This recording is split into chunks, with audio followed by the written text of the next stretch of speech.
Built in 1969 and as NASCAR's greatest test at the time, Talladega Superspeedway still stands as NASCAR's biggest oval.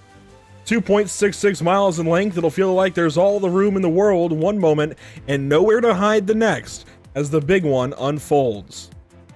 Welcome to Pit Stop TV in the virtual Talladega, Alabama. My name is Andrew Cardinale IV with Zach Murdos alongside, and it's a pleasure to join you for coverage of the BRB Buttkicker Cup Series. Tonight's coverage from Talladega is brought to you by the Buttkicker, by Ascendance Trucking, by Ideal Lease, by Sundance Pizza, and by Whiplash Sim Cams. Welcome to the biggest, the baddest oval in all the land, Talladega Superspeedway, ready to go for 100 laps of action here on these high banks. Let's take a look at the track map, Zach, and take a look at the very simple yet very intricate track map that is Talladega Superspeedway. It's simple, but also intricate because every bit of racetrack around here has to be treated with respect, has to be treated with finesse. If you get careless with your bumps, your moves, anything, you can cause a big wreck and be out of this race in a hurry. Don't forget the Talladega curse. There's a lot of people that'll say the Talladega curse is real. Me personally, I believe in it. I believe the Talladega curse is a very real thing. If those who don't know, there was a shaman that cursed the land when they were forced out way long ago. And when the racetrack was built on top of it, there were a lot of strange things that happened at Talladega over the years, including drivers being told to get out of their cars when nobody spoke to them, or weird things happening with pedestrians and fans coming into the racetrack. But anyway, none of that matters today. Like you said, Andrew, simple track, 4 turns, some may say 2, but we all know we're ovals and we use 4 turns here. If you've seen it before, you probably would know that it's similar to Daytona International Speedway. There's so many different things, though, about Talladega compared to Daytona that can be treated differently. It's wider, it's just a little bit longer, and the start-finish line, as we always have to point out here at Talladega, is not in the tri-oval. It is down past the tri-oval, past the pit road exit. So if you're making that run down to the start-finish line, you're trying to time your move off of turn number 4, you may want to time it just a little bit later than you would at Daytona. And with that, we can talk about point standings. Coming into this race, things have changed a whole bunch. After the Roval last week, Mason Houseman jumps up to the top of the board. Johnny Wood Jr. in second, Adam Buzzio third, Stephen Borbell in the 4th spot, Jared Hughes in 5th, and really the race is on between one driver, Mason Houseman, out and away with a massive advantage. I feel like it's pretty clear to see he has got the favorite spot right now in the chase. 18 points back to Johnny Wood Jr. But, Zach, that can be a race in a hurry tonight. We'll see. I guess we'll see. If there's one race to get it erased, it's definitely Talladega. There are so many different circumstances, we'll say, that come to superspeedway racing that could easily end your night or, take your points total and drop it like a rock in a pond. I mean, that's the best way to compare it, because it can sink, and it can sink fast. As we take a look at Mason Houseman on the racetrack right now, and he's on his qualifying lap at the moment, Andrew. Sorry, working on audio things in the background, and yes, there we go. Mason Houseman is now 3rd quick in qualifying as Dakota Camper goes to the top of the board. Jamie Plord in the 2nd spot. Times coming up on the left side of your screen so you can see where your favorite driver is in this qualifying session. Houseman down into the tri-oval and around this final turn before he wraps up his 2nd lap of qualifying. Let's see what it's going to be. It is a 53.193, a little bit slower than lap 1, so he will stay 3rd place. Dakota Camper fastest on the speed chart so far, rounds turn number 4, and will come into the pit lane. He shuts it down after 1 lap. Jamie Plord looking for the pole. He's 7/1000ths off the pole time so far. Looking for a 53.993 or better, or sorry, 50. Slower. 093 is what I was looking for, and it is slower. Patrick Hernandez jumps to 3rd place. Jason Bottoms to 4th. Jared Hughes to 6th as he works down the backstretch. A lot of these drivers they like to wrap the yellow line. That's a big qualifying tactic that we've seen many drivers use. And the tactic is mainly just supposed to make the track as short as possible. Stallings gets a big wiggle there in 3 and 4. That's going to hurt his lap time. Well, he just went to the top of the board. This is his cooldown. Oh, that's right. Huh. Well, Stallings to the top of the board. What I was trying to say was there's a lot of drivers that will actually run it a bit like an intermediate track, kind of like something similar to Charlotte or Kansas, where you go from all the way to the wall and hit the apex of a corner, but they do it a little differently. Some drivers will run up maybe about half a lane or a full lane up off of the yellow line and then cut in on corner entry to help get a little bit more speed and carry it through the corner. So different tactics, different results, as Buzzio, I think, is cutting it here because there's about 10 seconds left on the clock. I don't think he's going to get back to the line. No, he's not quite going to get there. He's going to have to settle for 13th spot in qualifying. Just one driver opts not to qualify. That'll be Sean Lester in car 31. Everybody else takes a qualifying lap for 22 cars total. It's worth taking a look at the schedule quickly before we go racing. Of course, this is race 16 of 18. We joined these guys for coverage on August 6th at Indianapolis and have been with them all the way since. Through Eldora, Chicagoland, Bristol, California, now Las Vegas, Charlotte, and Talladega here on September 24th. Next time out will be in October. It'll be October 1st at Martinsville Speedway, then October the 8th at Charlotte Motor Speedway to wrap up this season and this championship. That in mind, let's take a look at the Whiplash SimCam's race details. 100 laps, that's 266 miles here at Talladega, 25 laps in Stage 1, 25 laps in Stage 2, 50 laps in Stage 3. That gives us stage breaks at 25 and 50, 5 change sets of the pit lane, 80% fuel load, 6 setups, 1 fast repair, and green-white checkers. There's 3 of them.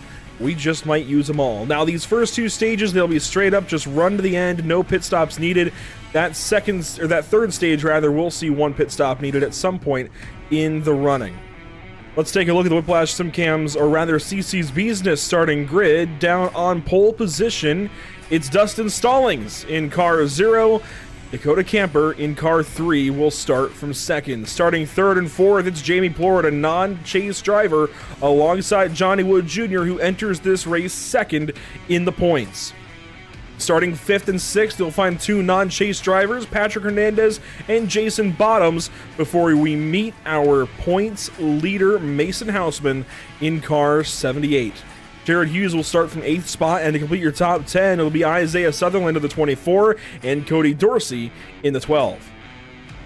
Now going into the second half of your field, Eric Jensen and Stephen Borbell, they're going to be 11th and 12th on the starting grid tonight. That's row number 6, and rolling into row number 7, we've got Adam Buzzio and Richard Wolsifer, 2 drivers looking to have some good speed today, especially in their championship hunt. 15th and 16th on the starting grid tonight, that's Nicholas Rayner and Brendan Maddox for the 15th, 16th starting position in the 34 and the 8 car. Evan Patinko, down low Patinko, once again starting down low on the inside in that 17th spot with Zachary Maddox to his outside. And then to round out your top 20, it's Carl Pooler and Dakota Bly. And then we've only got 1 row left after that, Andrew, for the 21st and 22nd starting position. That's going to be Zachary King and Sean Lester.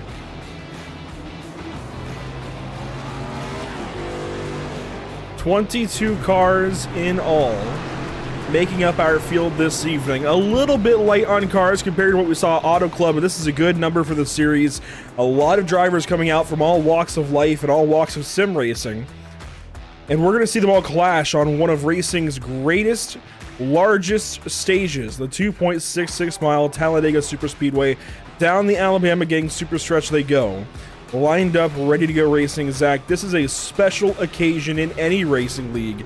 Going to Talladega, it's an important race as well. These chase points, let's revisit them briefly.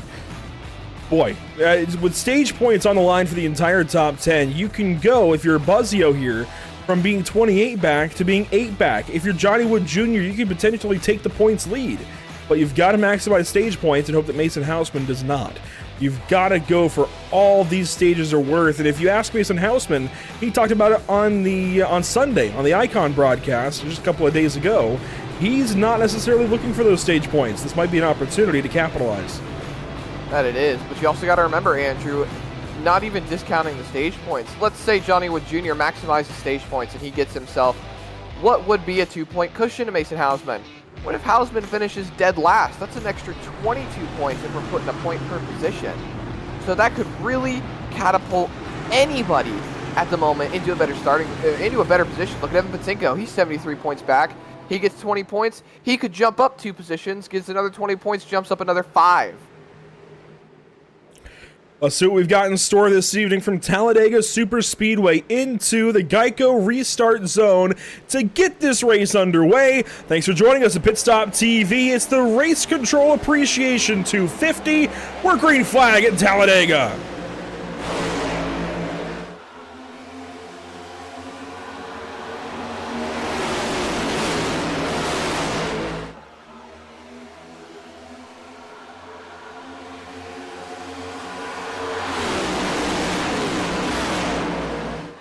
Down the back straightaway for the first time, the Alabama Gang Super Stretch. Dakota Camper leads the way. Second place is Dustin Stallings. Sutherland gets swept out to dry on the outside lane. He's going to go all the way back on the very top of this racetrack. Jamie Pord now looks outside of line, trying to go somewhere. He's going to stay in line. Here comes Johnny Wood Jr. with a run. Yeah, Jason Bottoms went backwards really fast on the start as well. He called out saying he missed his start. So he ended up dropping all the way back there to what is now separating to be 2 groups of cars. We've got about 5 in the back, the rest up trying to run for the lead. Comes down in front of Dakota Camper to cover off that inside line. And now Camper rolling up to the back bumper as the lines are forming. The momentum is starting to carry for these drivers. This is exactly really what we expected to see out of Johnny Wood Jr. He's going out there and trying to make sure that he can run up front, be competitive, and hopefully collect a number of stage points tonight as he continues to lead that inside line. 25 laps here in stage 1. That's all the time you have to make your moves. That said, Zach, while they will click off in a hurry, that's a lot of time to think. To sit back in the pack and think about your move and maybe overthink your move. I think instinct is going to be on these drivers' sides this evening. If they just follow it and do what they feel like is right in the moment, they're probably going to be better off for it, as Jamie Plord now leads the top side. Plord going forward with help from Hughes. He's now going to fall in behind Camper. Yes, he's going to move up and get the shove from the 38. Yeah, but look at Johnny Wood Jr. He went backwards. Oh, they're crashing! Jared Hughes in the 98. Johnny Wood Jr. in the 75 just misses the inside wall. That was clutch to miss that wall. That was really, really good driving. He will get back going, but no caution. Not a lot of damage on that 98 either. So he is very lucky, like you said, Andrew. Shades of Bobby Labonte in 2010 at Daytona. Barely missing the inside wall. So you see here, as we look on the replay, Dakota Camper gets to the back bumper and he rolls up the racetrack, and Johnny Wood Jr. goes backwards really, really quick, which sets him up to be in the position when this all goes down. Just a bad push right there from Stephen Borbell. Barely misses it. So I think the second car in line there, Jamie Plord, moved a little bit. And I think that brought... let's watch the replay here, but I think that brings... the 98 up the racetrack, and oh wow, that started out behind. That was Wolsifer running over Borbell. Borbell then into the left rear of Hughes. That was just a lot of drivers trying to push on the outside lane. That is one thing comparable, even at the speeds they're going, from racing to, say, your casual drive on the highway, the accordion effect. Car stacks up in front, which causes everyone to stack up behind, and it keeps going throughout and throughout and throughout until finally it ends with the last car in line. So you're going to have that here at Talladega. It's something these drivers need to watch out for. That's why everyone is always supposed to be careful on the pushing, and that's why we always have the big reminder, don't push the pusher.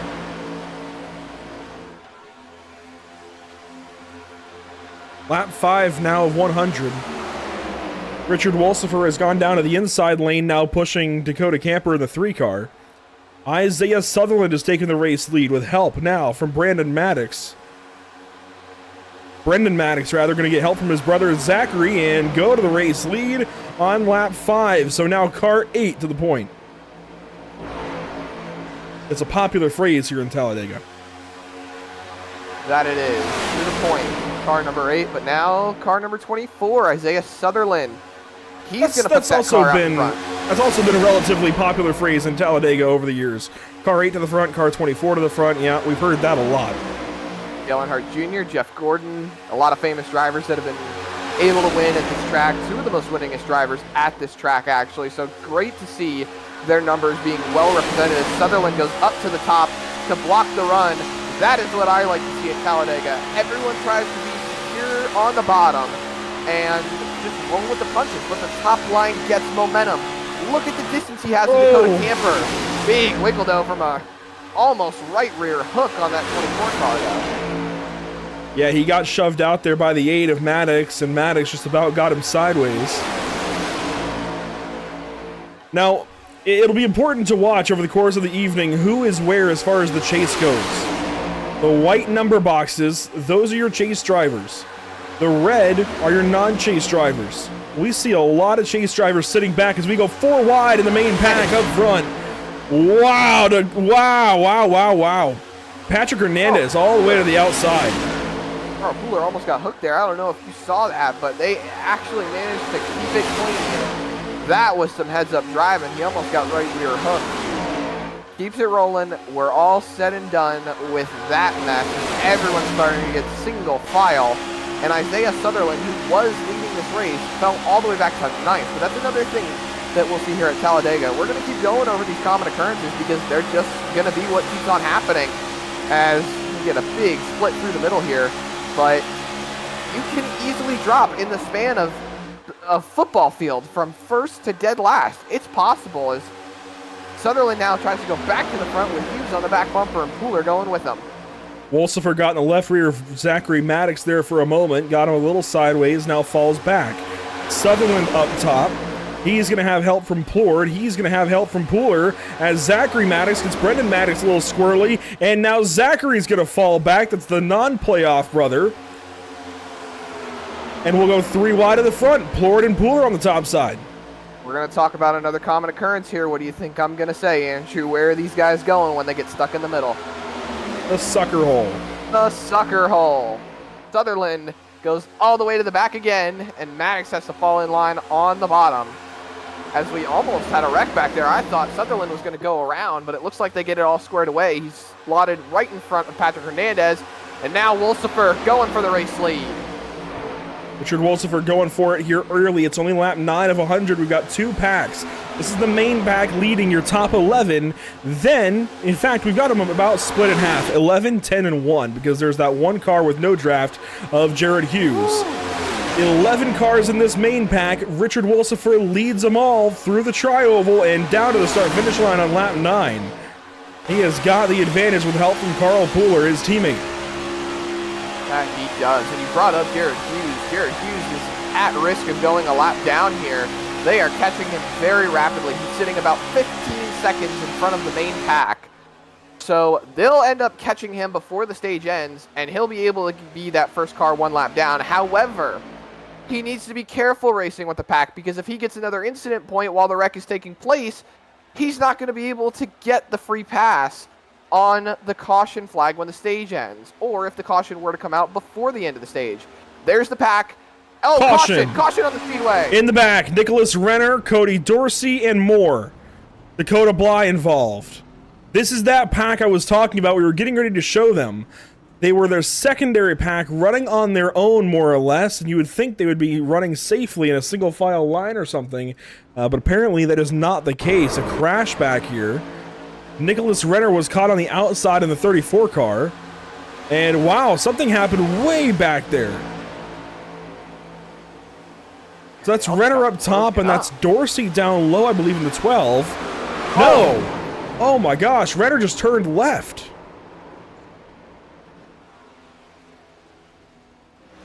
That's a big, big hit for a lot of these guys. Thankfully, they all should still have one fast fix as a 34 car gets slotted into the grass. He's not going to be able to turn. Look, the left front and the right front are disconnected.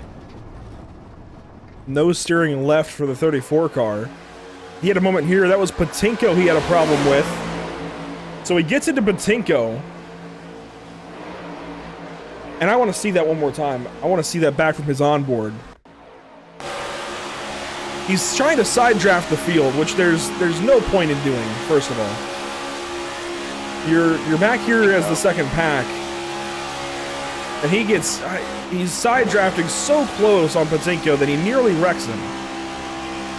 And then down here in turn 3, he just turns left 3 wide on the outside. I mean, that's just the most careless driving I've seen at the start of a Talladega race. I'm sorry.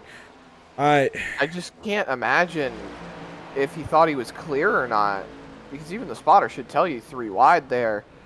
So, really odd to see from that perspective. You had Sean Lester leading that whole group, and he picked up Johnny Wood Jr. They were trying to catch the field after Johnny Wood Jr.'s incident with Jared Hughes, who is now going to benefit from not going a lap down.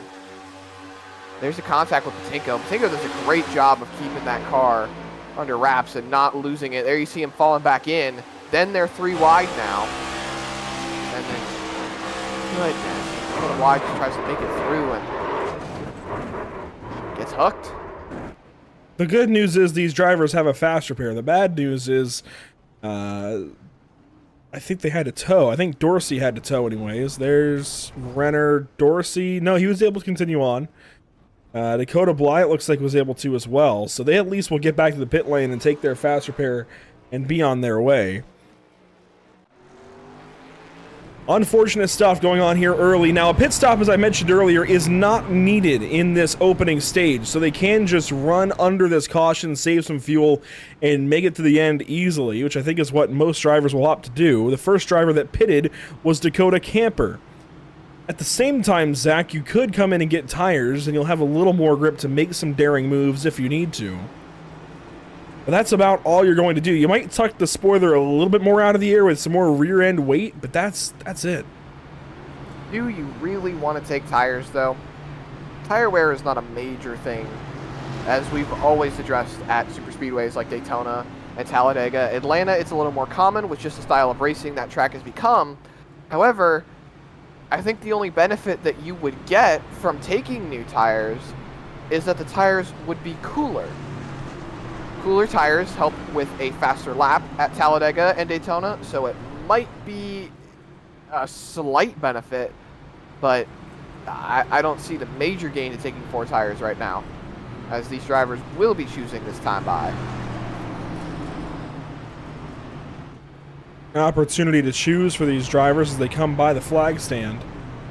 A few drivers still working out of the pit lane. Dakota Bly, one of them. He's going to opt to keep the damage and try to fix that car. Cody Dorsey, it looks like, has taken the fast repair route. I think he needed to, as there we go, past the flag stand we go. See lots of drivers choosing the top here. Lots of drivers choosing the top there. Sean Lester, the last car to come by the flag stand and chooses the bottom line. Not an even split amongst the top 10, and then we roll through the back of the field. You see Hausman chose the top, Sutherland chose the top. A lot of the drivers that have been up front so far are electing to choose that top line, Andrew, and I think that's a smart move. They get that momentum built up top, and all of a sudden they're going to be rolling.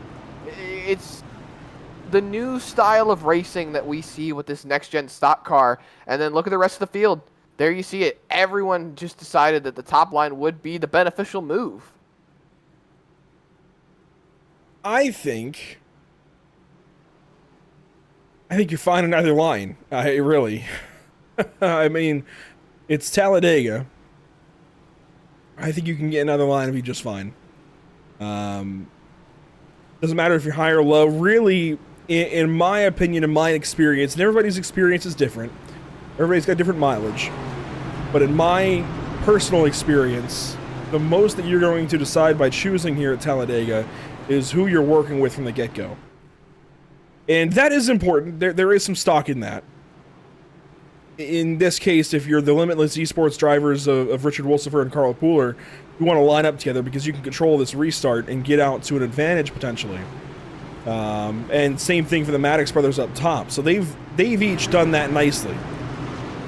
Beyond that, it's really just kind of who wants to go where, and you see a very long line on the outside. That's not going to matter a whole lot, as there's only 6-7 cars on the inside lane. I'm a little confused by that, but hey, we'll have an opportunity to go back green here in just a moment with 13 laps complete. Down to the Geico restart zone. This is Talladega, and this is a green flag restart. Green back in the air at Talladega Superspeedway.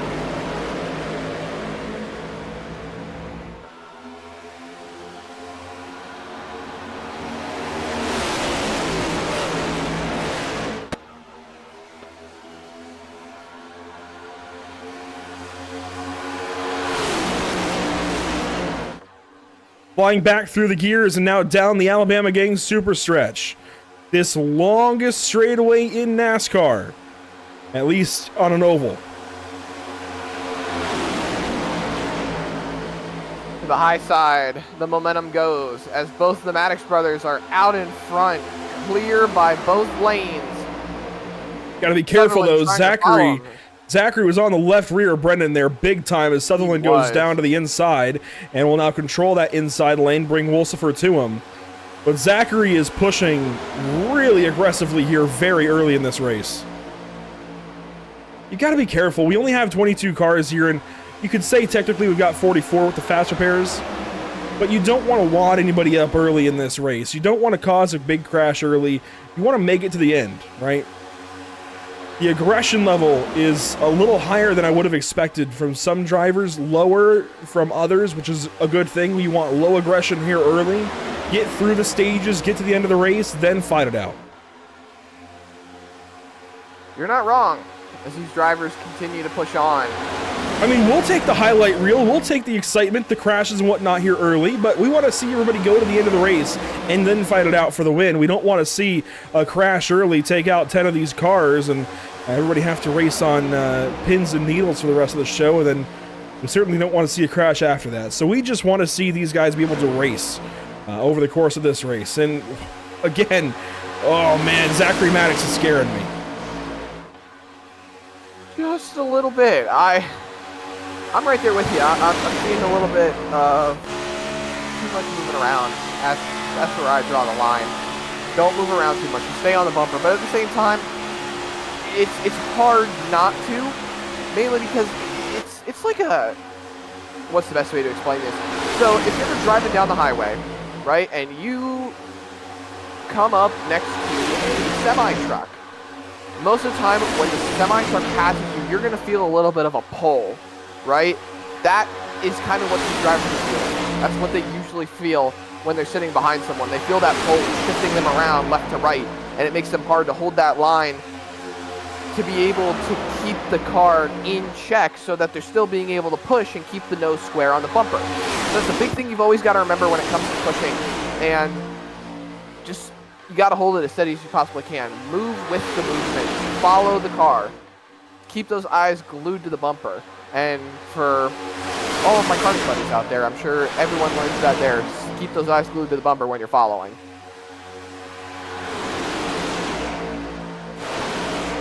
Zachary King briefly took over the race lead. He falls down back to the fourth spot, battling with Camper. Orbell and Buzzio now control this race. Johnny Wood Jr. coming up in tow behind the 3 car. Jared Hughes is back in this thing. He's following Johnny Wood Jr. He's got Nicholas Renner behind him. Renner has come from the back of the field to the front very quickly through this race, so props to him. He has gone from the very back end on the restart. I didn't think he was going to make it up to the field, to the front now. The only problem for Renner is he is 1 lap down as a third line starts to form.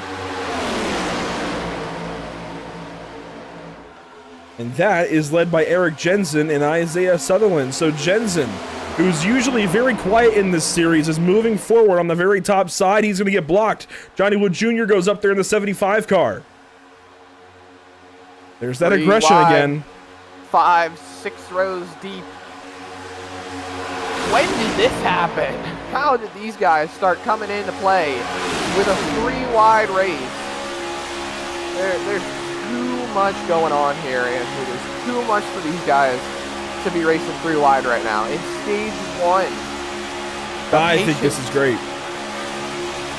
I know I just said you don't want to be aggressive, but if you can run parade laps 3 wide, this just keeps everybody in lockstep formation.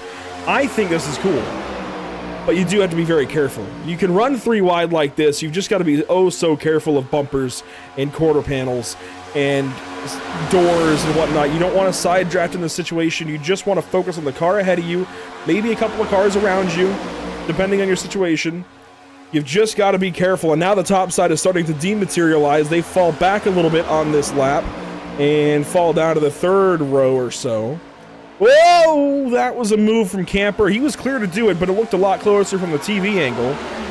Right down in front of the 2-car of Borbell. And Borbell gets him sideways. Every time I hear you go, whoa, it scares me. It scares me, Andrew. And we're only 20 laps in.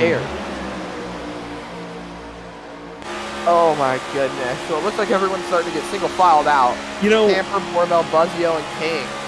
They're just ripping that yellow line. The best version of Talladega to me was when they went to Talladega right around Halloween. And you know what they nicknamed it for a little bit? Talladega. And I don't think there's ever been a better nickname for a racetrack in racing than Talladega. There's a big move out of Johnny Wood Jr. and Jared Hughes to go to the top side of Zach King. King now getting thrown back in the sucker hole. Wolsifer's now going to pop up in the 56 car. But I don't think there's been a better nickname in racing than Talladega. Right around Halloween, go to Talladega and have a spooky race. Because when you get scared, it just fits the theme so perfectly. You know what my favorite version of Talladega is? Oh, here we go. That was Wolsifer around the outside of Borbell. That was really close for a second. He had help from Houseman. Houseman's now going to drop down in the 78 car and go side by side with Wolsifer through the tri-oval. And Houseman gets down to the bottom lane and commands this race. Now we're racing for the stage. 4 laps to go before the stage caution. And these drivers are just pushing for all they can get. If you're Johnny Wood Jr., you want to win this stage and close that points gap. If you're Mason Hausman, you want to win it and extend that gap. Johnny Wood Jr. leading that top line. They got a big head of steam, and they got a lot of cars to go with it. 3 on the bottom, 5 on the top, 6 now with Hernandez. Johnny Wood Jr. is free and clear, 4 cars deep for that race lead. Hernandez goes to the top side of Renner. Hughes drops low for a moment, then thinks better of it. Johnny Wood Jr. is going to fall back on the bottom lane and fall back to Houseman and Wolsifer, who check up hard. They're going to fall back to Camper, who's going to fall back to Maddox. That was close 4 wide. Maddox squeezes between the Lewis drivers. There it is! The big one at Talladega! Wrecking hard. Mason Hausman, your points leader, head on into the outside wall. And it looks like they're going to call the stage here. So at the moment of caution, we're going to have to go back and take a look at it, but we'll keep you posted, Andrew. That's at least the big-ish one. It felt like it was going to be bigger than it was, and had we had maybe 5 more cars in this race, it would have been bigger. Houseman, though, takes the immediate tow.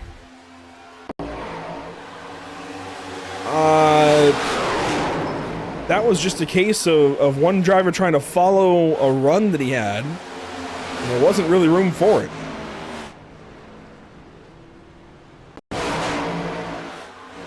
Let's watch this here again, and we'll slow it down for you. So watch the 33. Bottom-ish of your screen between the bright green and blue car and the white and red car. Yeah, in the middle now. Zachary Maddox just took a run that he had and went with it. Didn't want to lift, and, well, unfortunately, this is the result. That it is. Unfortunate for Mason Hausman. He needs these points to keep his points lead under control. Right on board with Zachary Maddox. Just a big squeeze right there, and there's Carl Pooler getting hooked, and they all go into the wall.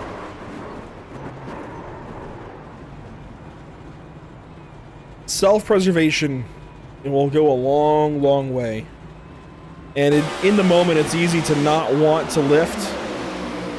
But had he lifted a little bit and just fallen back of that, I think we would have kept racing to the end of the stage. Unfortunately, he gets turned into the wall pretty hard. Fuller and Houseman along with him. And this greatly affects the stage. This brings Houseman out of it. Although this should freeze the field at time of yellow. If we go back and try to find that. Let's slow this down.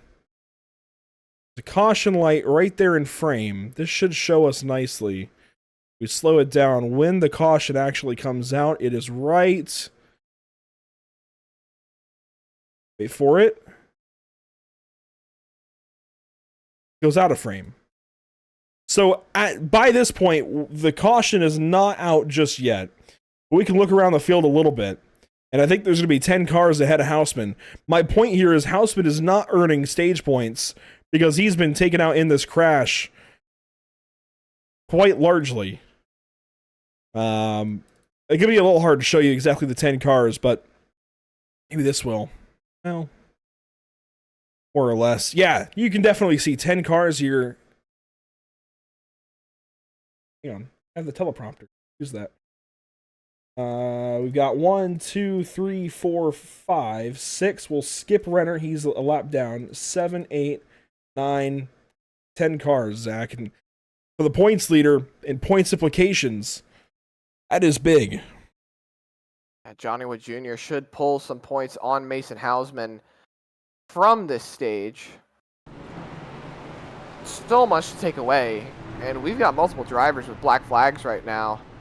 We've got Jason Bottoms, Sean Lester, Isaiah Sutherland, Cody Dorsey. They've all got black flags right now, but I think Race Control is working on them because I think there was a bit of a mix-up. But everything's getting handled now. The only other black flag, Mason Houseman. He's still stuck on the pit lane. Let's dial up our Stage 1 winner, Steven Borbell. He was fast at Las Vegas, earned a bunch of points there.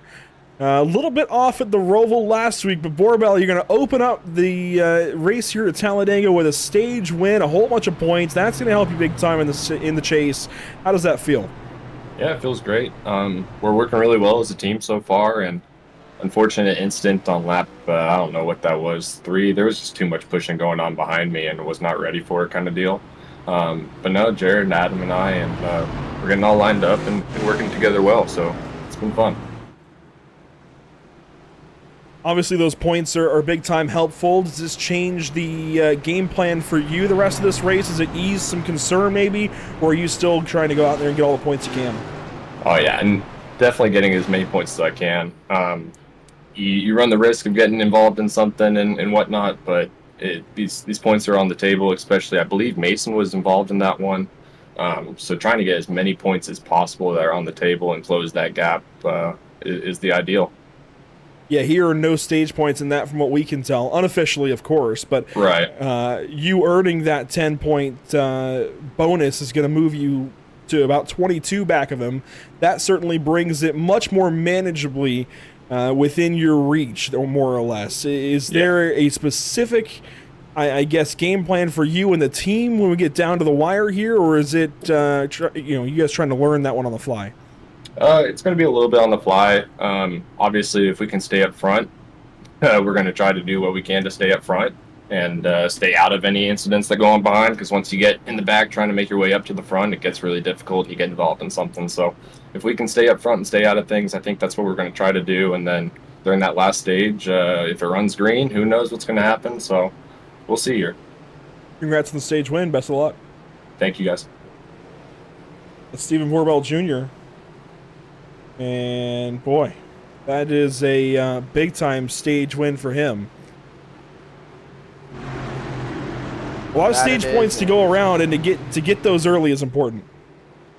That they are. You want to maximize all you can on those stage points. Get as many as you can. Make your race easier as it goes on. And these guys are going back into the tri-oval, and we're getting ready to send them back to the green flag. We'll turn them back loose here in just one moment. Steven Borbell with the race lead. Lap 26 will be complete. Lap 27 and Stage 2 are underway at Talladega.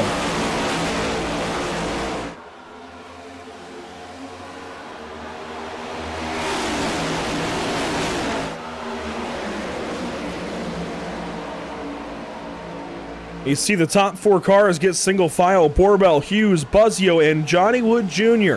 all get clear, but they will stay on the top side of the racetrack here.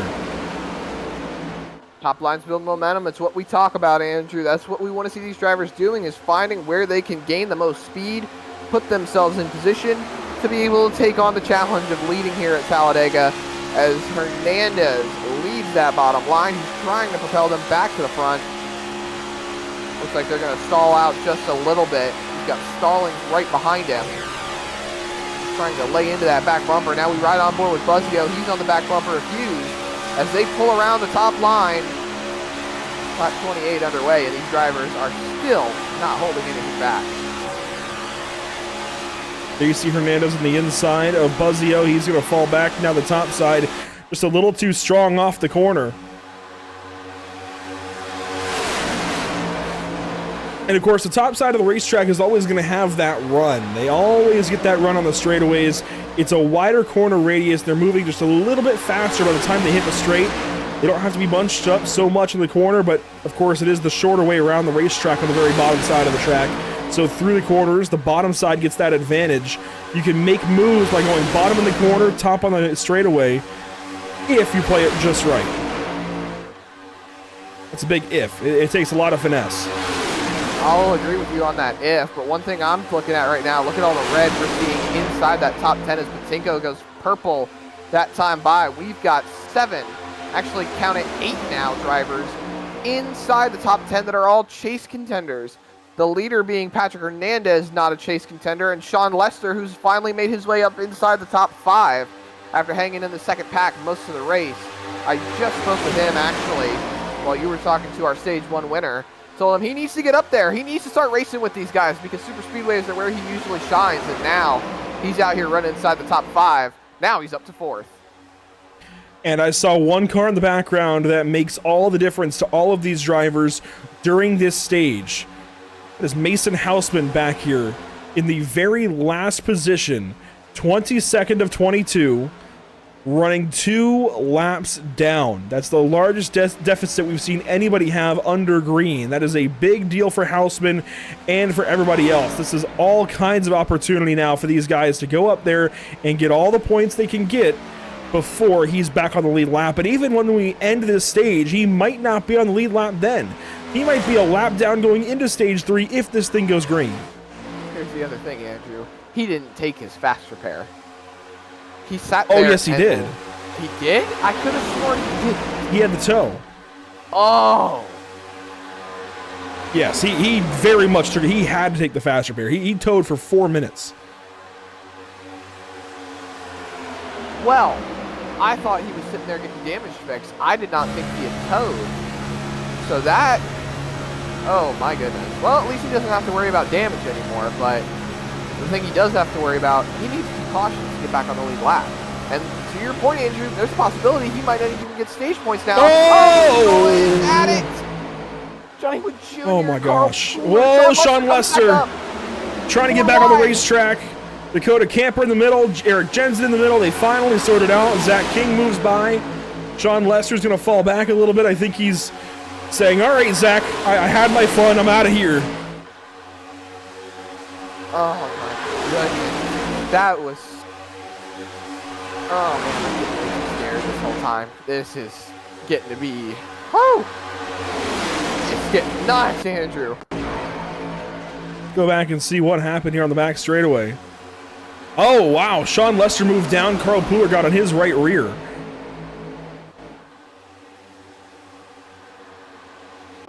Another look here. Watch Sean Lester in the yellow and blue Wrangler machine with Carl Pooler right behind in the blue and green. Lester gives a bump there to Stallings and checks up. He goes low. Pooler gets on his right rear. And when Lester comes back on the racetrack, that's what causes this moment between Pooler and Wood. And in all of that, Brendan Maddox went straight to the apron expecting a crash. That's what I was about to say. Big heads-up driving by Brendan Maddox. What a good job to be able to hang on to that race car and not really get involved in anything. And oh man, Andrew, I'm just getting so scared right now with how these guys are driving. And I just got word from the control that with how everything lined up under the yellow flag after the caution came out, that was the stage 1 finish. So just about every car that you counted under that stage, I believe, earned stage points, which the big kicker of that, none of them included Mason House.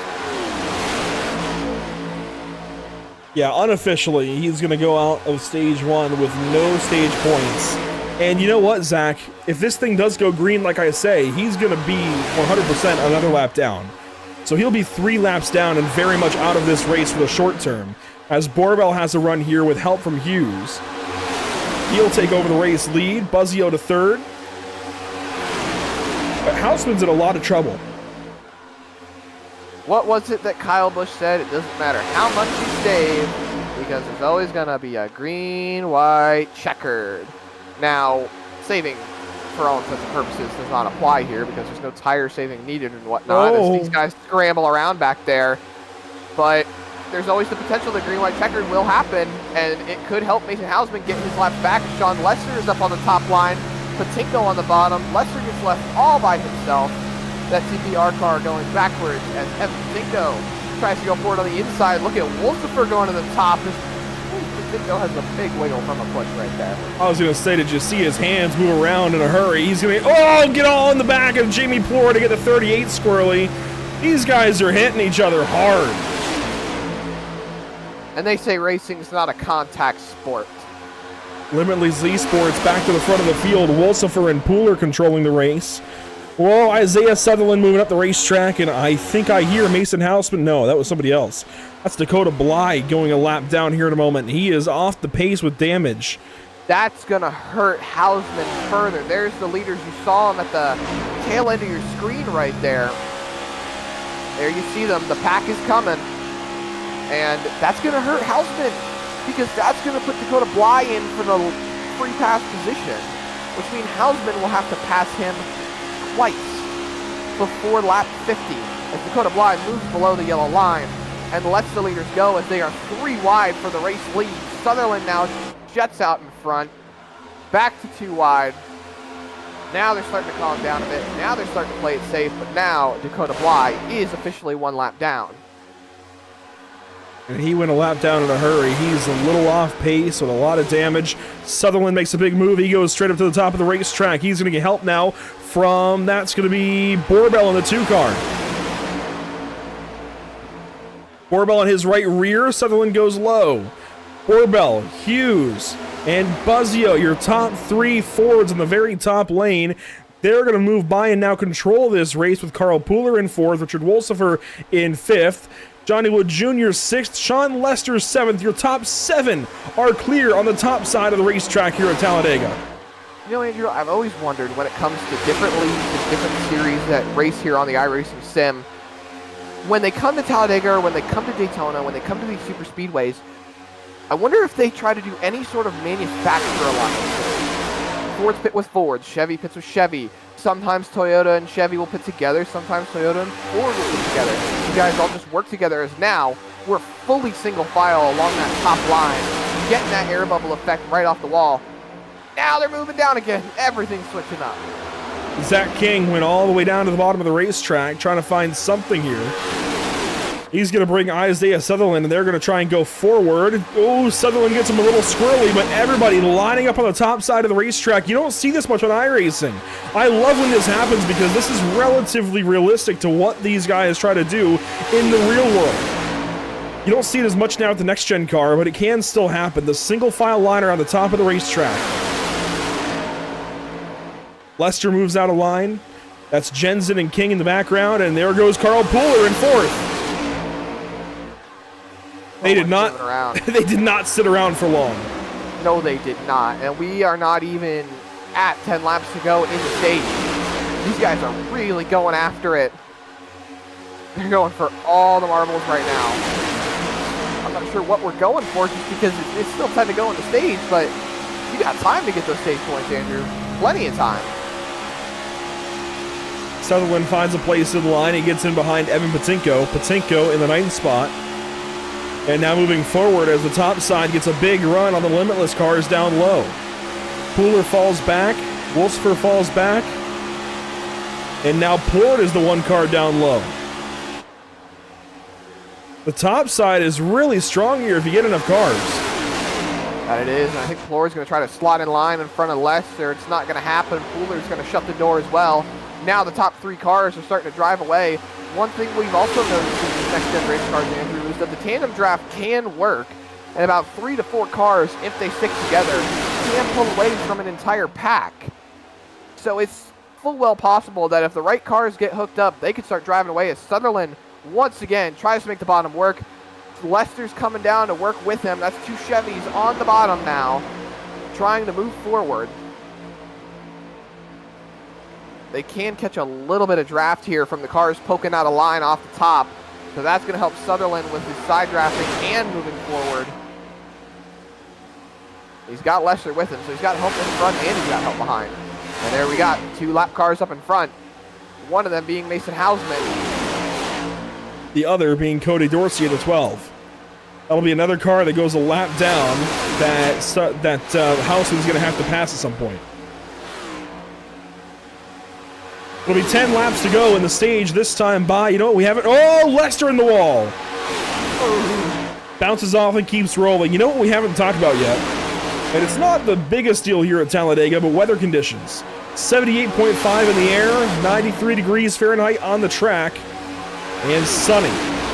Well, I'd say partly cloudy.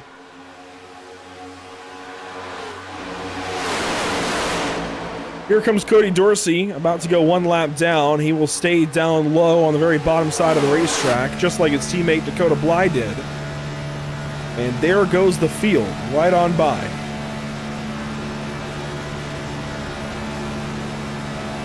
That's another car a lap down. It's going to hurt Mason Hausman's race, preventing him further from getting stage points as the rest of the field goes on by. And there's more lap cars up in front, Andrew. So more cars will be going a lap down here. The big thing, though, is that a lot of them should be able to take the free pass and get themselves back on the lead lap. So this is going to be... oh, what's the word I'm looking for? It's going to be a hope and pray scenario for Mason Hausman. Well, as he's about to go a 3rd lap down, I think he's all but out of the race at the moment. That's 5 cautions he's going to need to get back onto the lead lap. 3 or 4, depending on how many get the free pass under the caution for the stage and take the wave around under the stage as well. Well, there's only 2 cars ahead of him that are a lap down, but he's got to get 3 laps back. They've each got to get a lap back. That's 5 cautions by easy math. If there is a wave around in there somewhere, then yes, maybe it's 4. But realistically right now, you're looking at 5 cautions that he needs. That's a tall order. That's a tall order specifically when we've run 43 laps with just 1 caution. It was for cause, but it did also include the stage. And Hausman, it looks like, will tag onto the back end of this line right behind Sean Lester. So he will keep this draft and maybe be able to race to get a lap back. As Wolsifer goes to the inside with help from Pooler and Sutherland. They're trying to make a bottom line.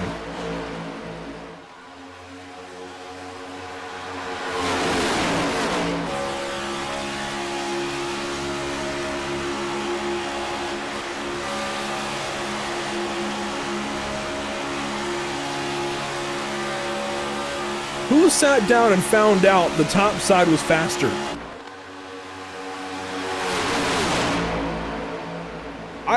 I did not come into this race thinking the top side would actually have this much speed. But here we are. It is just cannonballing around this track right now, and these guys trying to go low just can't find any momentum. And maybe part of it is the fact that they're in a smaller group, Zach, only 10 cars. As now Wolsifer is nearly going to lose the draft. Pooler goes to the top side of Buttkicker. Buttkicker gets out of lane. And he'll pull back up in front of Lester, who's going to go straight to the inside line and take that spot away, or at least try to. The side draft stalls the 31 out, but Buttkicker gets the wall. There's a move from Sutherland and Pooler. They're trying to do something. Everyone's trying to do something, Andrew. Somebody's got to find a way to go forward, and these guys are going forward quick. Car Pooler now side by side for the race lead. Isaiah Sutherland behind him. Well, I'll be a monkey's uncle. They're making the bottom line work now. 4 cars on the bottom. Here 6 comes up top. Wolsifer. Big move by Wolsifer, 3 wide now. I don't think that was in their best interest. I think you get in a line and you'll be able to go faster. If you start racing 3 wide, you're just going to slow each other down. That was a move of all moves, I'm sure. But You know, this is actually something we haven't considered. All 10 of these drivers are going to get stage points either way, so long as they don't bring out the caution. Let's racing around a little bit, seeing if they can't gain a little bit more. well, I'm sure that's what they're trying to do is gain more, but that move to split up momentum down there just has them at the back end of the field again. So Wolsifer going 3 wide just hurt them big time. Now Pooler gets out of line. He's going to bring Sutherland. And they're going to have a run here into turn 3, be able to go to the bottom of the racetrack. And I think that's their best bet, is to go to the very bottom in the corner and gain all this time through the... Here we go. We're going to go all the way to the bottom, have the tighter radius. Didn't gain a whole lot that time, though. And not too much gained right there.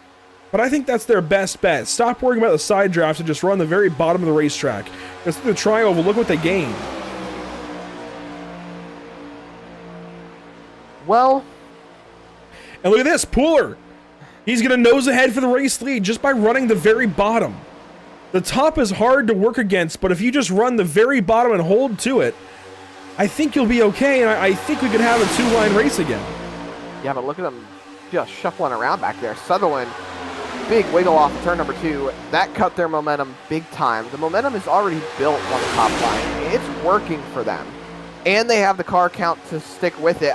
Never mind. 3 wide. Patrick Hernandez up around the top. They're going to put Buzzio in the sucker spot, but it looks like everyone's going to get Hernandez. Stay middle. Sean Lester trying to figure out which line he really wants to work with. Looks like he's going to go to the middle. Hernandez by himself. Now the top line's broken up. Oh, contact. Hernandez, Lester. Team in the background, they just hang on to the race cars, and we'll continue on with 10 cars out front. That's 6 cars in the chase. And 3 more not named Housemen that are out of the top 10 and will not be earning stage points unless we get a caution and get a random chance to restart here. Maddox, Stallings, and Wood are all outside of the top 10 right now. The other chase drivers are inside the top 10 and going to be earning stage points of some sort here in a couple more laps. Borbell leads, Hughes second, then Buzzio up top in the 3rd spot. That's the order they've been in for a while. I would think if Borbell won stage 1, which we know he did, why not try to get a stage win for, I don't know, Jared Hughes or Adam Buzzio? Here's one car just blew up. Who was that? That's Isaiah Sutherland just blew up. Oh, no. A motor has expired here. That's going to bring the lead field down to 9 cars. But that's going to put 3 cars for a shot to at least get 1 stage point. Maddox, Stallings, and Johnny Wood Jr., they're sitting right behind that 51 car, all running together. And they're all thinking about shifting up to the middle lane because they have just rolled up on Isaiah Sutherland. So now that pulls into the picture that if Maddox or Stallings or Johnny Wood Jr. get on by that 51 car, they could potentially get stage points. So Zachary King now in contention for 1 point. Now these 3 playoff cars saying, well, you know what? I think we can get some playoff points now. They've backed the train up. They're going to go for a run. As the white flag is out in the stage, they're all ripping the top now, and Steven Borbell can just about lick the stamp and hopefully bring that car home in one piece for stage 2. Here we go. It's unfolding. Buttkicker goes down, and Wolfsburg goes to the inside, and he's going to slow them down again. If he stayed on the back of Buttkicker, he could have pushed him up there. What was it that Kyle Busch also said? If you stay with me, you have a chance to win. If you push me or go around me, you eliminate your chance to win. As now everyone shuffles around. Jared Hughes goes backwards. Steven Borbell hangs on, and across the line, side by side, Borbell wins the stage. And Maddox will get a stage point. He just moves into 10th over Stallings.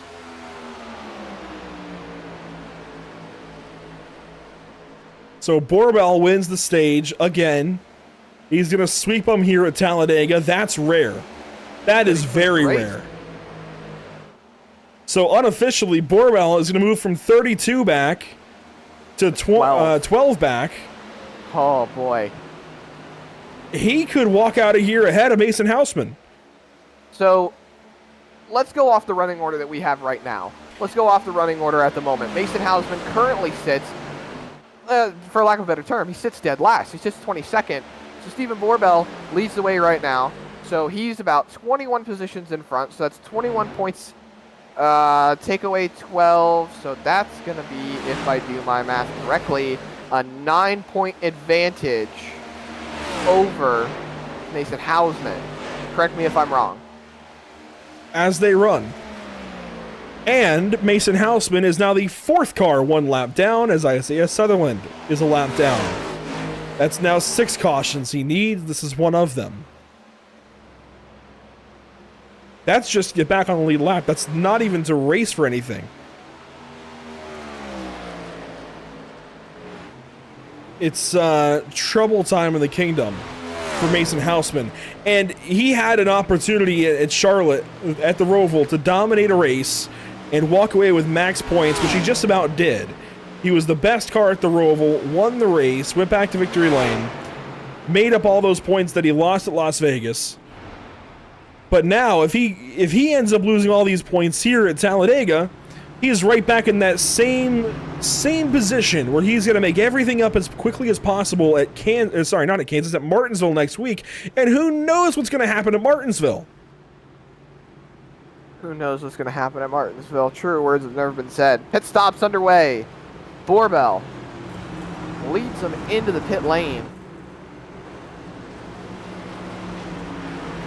Looks like every single car's coming in. We got a few cars staying out to take waiver rounds. See Sean Lester first to get to his box. See how many people take tires as Buzzio slides right through his box. Camper comes down. You see Hernandez. You see Stallings into the first box. He's your pole sitter. Jamie Plord. Everybody else. Houseman is just still trying to find his box. Oh my gosh. As there goes Borbell. There goes Buzzio. Then Hughes. Then Camper. Camper with no tires, it looks like. What, or was it? I think he took tires. I think I'm losing my mind. Hernandez out in 5th. Patinko 6th. Pooler, Wood, Stallings, and Maddox your top 10. Camper did take tires. You are confirmed losing your mind a little bit, Andrew. But we still love you. Oh, one car staying in the pit lane for a while. Richard Wolsifer. What happened here? Maybe he just wants to go all the way to the back. Maybe he's reviewing something in a replay. Maybe he's taking some damage repair. Maybe he's got a penalty. Oh, this is a little bit long for a penalty. I'll have to figure that out. Well, I do believe it was Adam Buzzio who went 2nd in the stage. Let's dial up driver number 5 and talk to him after stage number 2 here. And as we begin on this trip through stage 3, Adam Buzzio, 2nd place there in stage 2. You're the first driver we haven't talked to just yet because your teammate has swept the stages and is going to be right about even with you in points if this race were to end now. What's the game plan? Does it change at all after these couple of strong stages for you and the team? I don't know if it necessarily changes. It definitely opens up opportunities to be a little bit more aggressive coming to the end. Obviously, the stage points are super important here. So, as far as the point situation goes with Steven, you know, we're just trying to work together as best as we possibly can and try to get us all to the finish here. So, if I have an opportunity to win it, I'll definitely take it. Other than that, I think we'll be staying glued to each other's bumpers. Looks like you'll choose the top side here again, so clearly teamwork is making the dream work here at Talladega. 50 laps to go, a pit stop in here. Are you at all concerned about any particular team? We've seen a couple of different pairings and trios. Yeah, I mean, the Limitless guys are always a concern because of the numbers. I know Mason had some issues, but I think he's back on the pace now, so You know, these guys, they'll team up and do alliances, so you never quite know who to look out for. But we got a strong team with Next Level, and we've got an alliance with Jared as well, so we'll be working with him really closely like we have all night.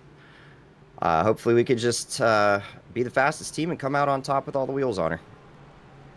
And how about you guys running the top side of the racetrack? Is there something there, or are you guys just kind of riding around for a while? No, we all just kind of agree that we're all more comfortable up there. I feel like personally it gives you more options than being on the bottom. It just allows you to control the pace a little bit better. There doesn't seem to be quite as many checkups up high too, which is a good way to stay out of trouble. So I think we're all just more comfortable up there, and it worked really well for us that last stage. So I think we're going to try to keep that game plan going and get to the end here. Hopefully, fingers crossed, no issues with the green flag stops. Green flag stops potentially coming up. Adam Buzzio going to restart this race from 4th on the outside lane. 2nd, though, in stage 2. Best of luck here the rest of the way. Thank you, sir. Adam Buzzio with a great opportunity here in stage number 3. I liked his answers to those questions, Zach, and I think that trio up top is going to be hard to beat. That they are, and that pace car is about to make that hard left turn on the pit road. Everyone now has one stop left to make before the end of this race. They're going to head into the Geico restart zone, and we're going to send them green for stage number 3. Now inside of 50 laps to go, into the Geico restart zone we go. And the green flag is back out at Talladega Super Speedway.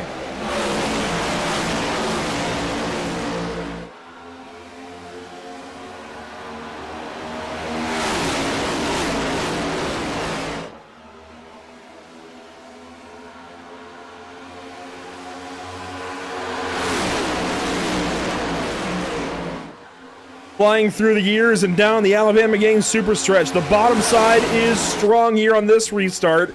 They've got the numbers. It's 4 cars up top on the outside lane, 4 Fords. You've got Borbell, you've got Buzzio, then Hughes and Patinko. Everybody else, it feels like, is down low. Camper leading the lane.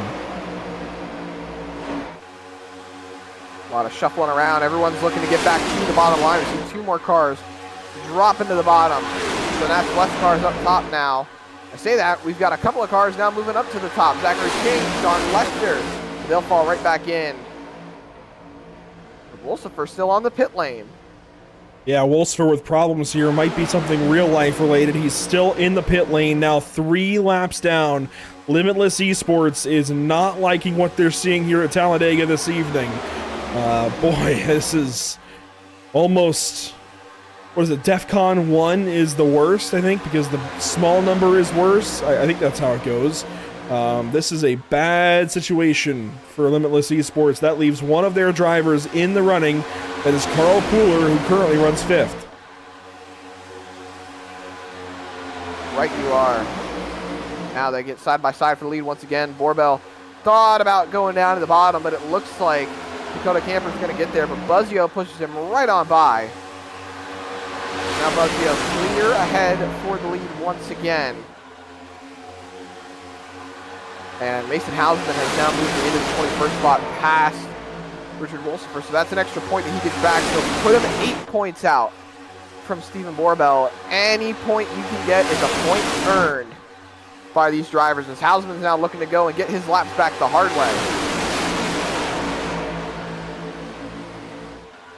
Yeah, that was actually how I noticed Richard Wolsifer was still in the pit lane. I'm not sure what's going on with Wolsifer.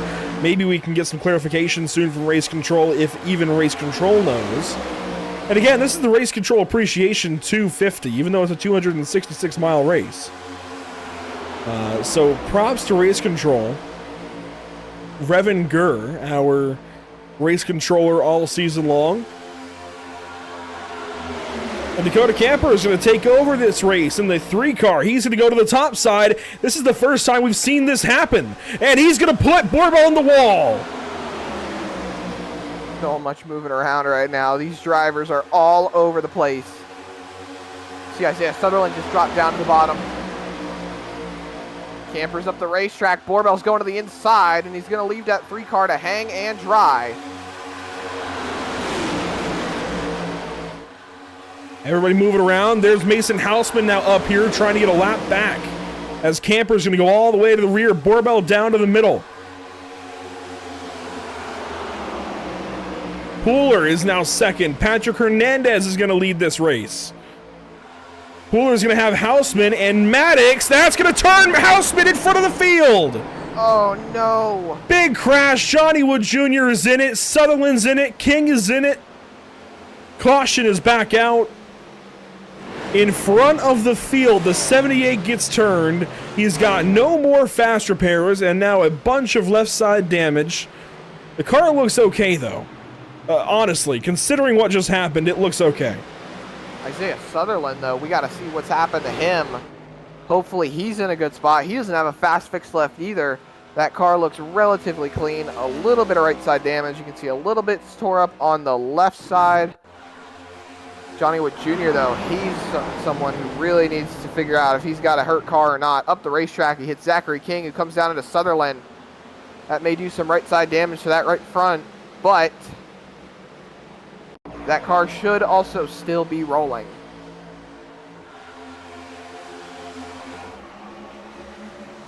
Saw it all pretty much happening. The 71 got out there a little ways, and then Maddox was pushing Houseman up to him. And I think this is just a case of needing to look one car further. If you're Maddox here, you see you're pushing a teammate, well, not a teammate, you're pushing one car to his teammate. That one car is going to try and help his teammate. And situationally, if you can plan for that, I think you avoid this crash.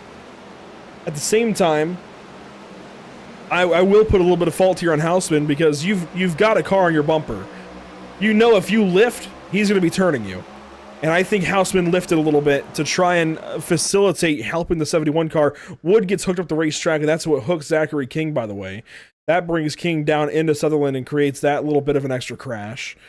So, Zach, the way I see it, going back to the 8 versus 78 to cause this crash, I think they both caused this because, again, I think Brendan could have looked one car further and seen, hey, he's probably going to lift or at least try to follow the 71. And Houseman, admittedly, that's not a great place to lift and try to help a teammate. And it's not. Checking up in the middle of the corner is always so difficult at a place like Talladega. And there you see Johnny Wood Jr. gets into him. Sutherland goes to the bottom. He barely hits Houseman. Houseman saves the car, and there's Johnny Wood Jr. He just barely makes contact with Zachary King, throwing him around, keeps it off that outside wall, which is still great for Johnny Wood Jr., but there's so much you can take away from this wreck, and I don't know, Andrew, I think it still falls into the aggression level. We're getting so aggressive, but we still got so much time left in this race. 40 laps may not seem like a lot at certain tracks, but at Talladega, it can be a lifetime. I wouldn't even call that so much aggression as just trying to do a little too much, a little too far in front of the field. Maybe, is that the way to put it? I don't know. I go back again to maybe not the best place to lift for a teammate when you're in front of the field. I mean, I know I said situationally Brendan could have lifted, and yes, he could have. At the same time, it's... You're full throttle at a full throttle racetrack. I can't expect him to lift necessarily. So the lifting on somebody's nose, I think.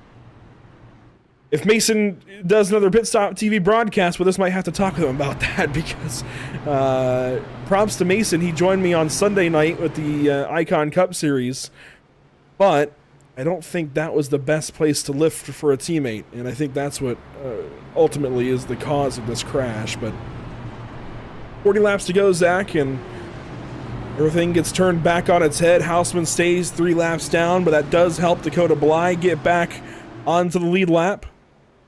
Wolsifer, by the way, is still out of this race. Even race control says it's a tough call either way. I feel a little better about it now. Well, that's good to hear, as I believe pit stops are underway, so they should be choosing next time by. They actually just chose, so that was the second lap of pit stops, and this is an opportunity for these drivers now to choose across the line and get back racing this next time by. While these drivers pace, let's take a look at what's upcoming for us at Pit Stop TV. And Zach, oh man, look at that.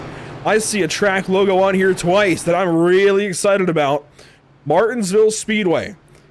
On both ends of the race weekend at Martinsville for the Valley Star Credit Union 300, we have got sim races here at Martinsville Speedway. Thursday, it's the 1-8 Racing Media National Tour for the Sim Auto Racing Association. They're taking late model stocks to Martinsville to model the Valley Star Credit Union 300. And then on Tuesday, Zach, it's the BRB Buttkicker Cup Series from Martinsville. These guys are going Martinsville racing in the next to last, the penultimate race of the chase and the season on October 1st. And right smack in the middle, we're going Icon Cup Series racing at Kansas Speedway on September the 29th. I am excited about these next three broadcasts, particularly those Martinsville races. You're getting a week load of Martinsville, aren't you, Andrew? Because aren't you going to be up there in Virginia for the Valley Star Credit Union 300? Oh, yeah. You're going to be on a camera op, as he was the last previous years. In fact, you might have noticed there was a clip floating around from Flow Racing of a fight that got started in the garage area during qualifying in the heat races, and Andrew was the one who recorded that clip. So if you see it and you see them fighting and you think, who's behind that camera? That's our very own Andrew Cardinale IV. As the socials for Pit Stop TV that he so graciously does cameras and ops for floats by on your screen as these racers go back to the safety of the Geico restart zone. And we go in green flag racing here with 38 laps to go.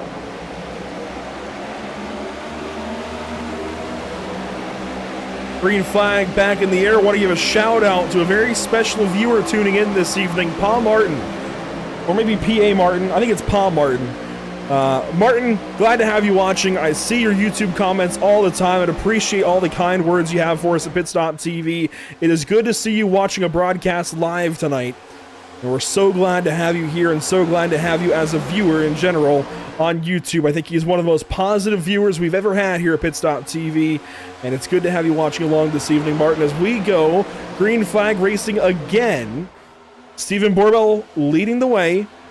Jared Hughes in the second spot. Adam Buzzio third. Nicholas Renner up in the top five. He's fourth. Dakota Campers fifth.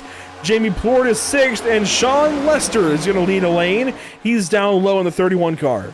Yeah, he poked his nose out right next to Jamie Plord, and he thought he was going to be able to move forward, and Plord was going to go with him, but the hole closed too quick for him to rejoin the top.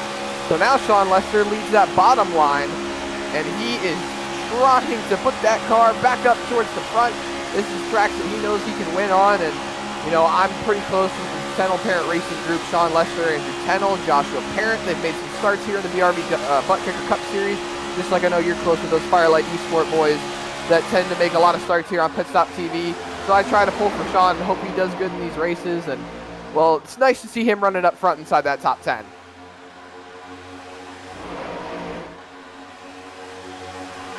I've met Sean a time or two.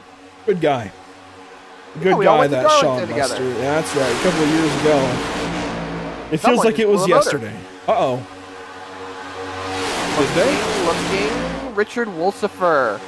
Ah. He is still on pit road, and, well, looks like he let his engine expire. That means he'll be there for a whole lot longer once he's 12 laps down. So write him out of this race and potentially out of the chase as Houseman dances around a little bit.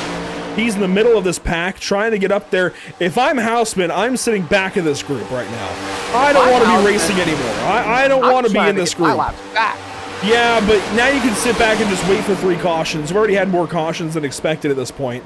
If I'm Mason Houseman, I'm going to sit back here, just keep the car safe, and hope that an opportunity comes along to get back in this race.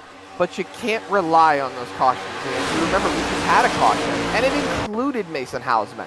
You can't rely on those cautions to save you from your predicament. You gotta go up there and try to get this win the hard way sometimes. Don't you remember the stories that we all grew up listening to in the early days of NASCAR, where it was drivers like Bill Elliott who came back on raw speed in the 80s from, what was it, a lap or two down, and he still lapped the field mostly by himself to still win that race at Talladega.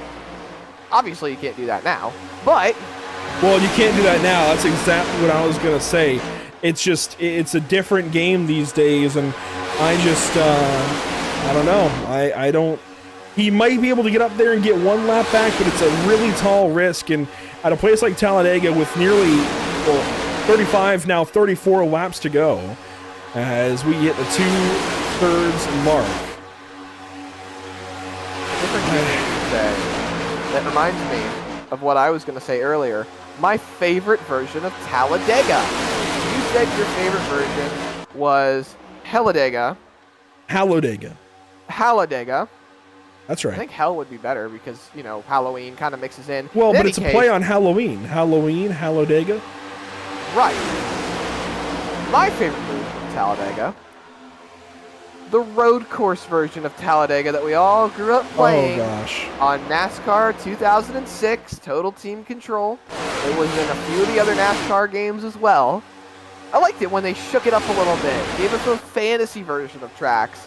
And if you go onto Google Earth or onto Google Maps or whatever you want to do, if you go look at the track map from the satellite of Talladega, you can see where the road course could have been laid out for these guys to be able to do something like that. But obviously, they are not able to do that. They aren't able to give us, you know, lights or anything like that here at Talladega because, well, it could crash the power grid out here. Oh, man. There will be somebody who takes offense to that statement. I don't know who, but somebody will. As Carl Pooler tried to go somewhere down low and it went nowhere. He's going to fall back to Isaiah Sutherland, who's still in this race after losing an engine. Sutherland back in it. He runs in 12th. Got to be a little more careful on those numbers as this race goes on. We're a little ways past 2/3 of the way through this race. And now things have calmed down for about the first time all day. I mean, this isn't the first time we've been single file like this, but this is the first time where I feel like I can confidently say things are calm. Now, under the last caution, 4 cars stayed out. Those are the 4 cars leading this race. They are on less fuel, knowing they still have to pit, but everybody at this point still has to pit one more time. Everybody, even the cars that did pit. The thing there, though, is the cars that did pit can go just a little bit longer. They can run deeper into this race. They can wait on these guys to have to make their first stop and get trapped a lap down. That could play a big, big difference. That's why I always like coming down and getting fuel.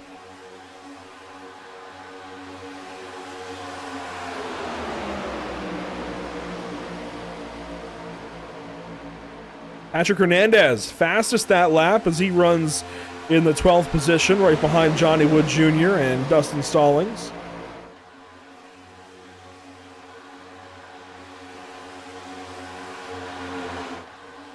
Hausman, I just now noticed he's back on the bottom, right behind Carl Pooler.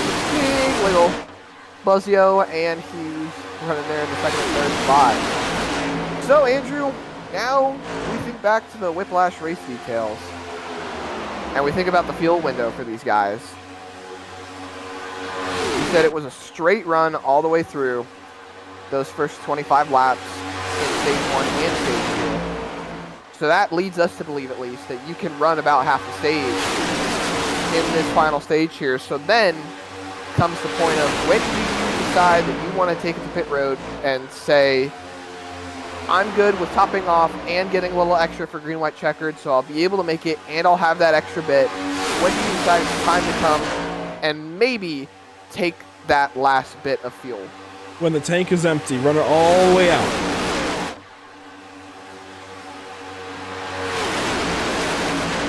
You run the tank all the way out, you run as many laps as possible. That's as many chances as you can get to get a caution. If you pit early, you could trap yourself a lap down when that caution comes out.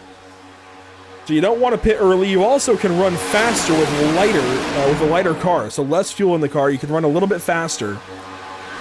So for multiple reasons, run this thing all the way out that you possibly can. Let the tank empty itself, and then pit.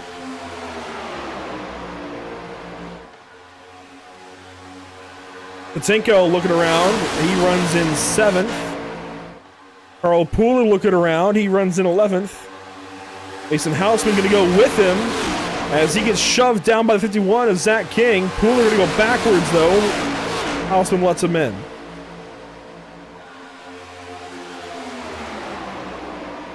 Nice to see these drivers are still letting each other in and happily giving up spots when needed. I know there are some drivers that have been shoved out a little bit as we go throughout the rest of this run.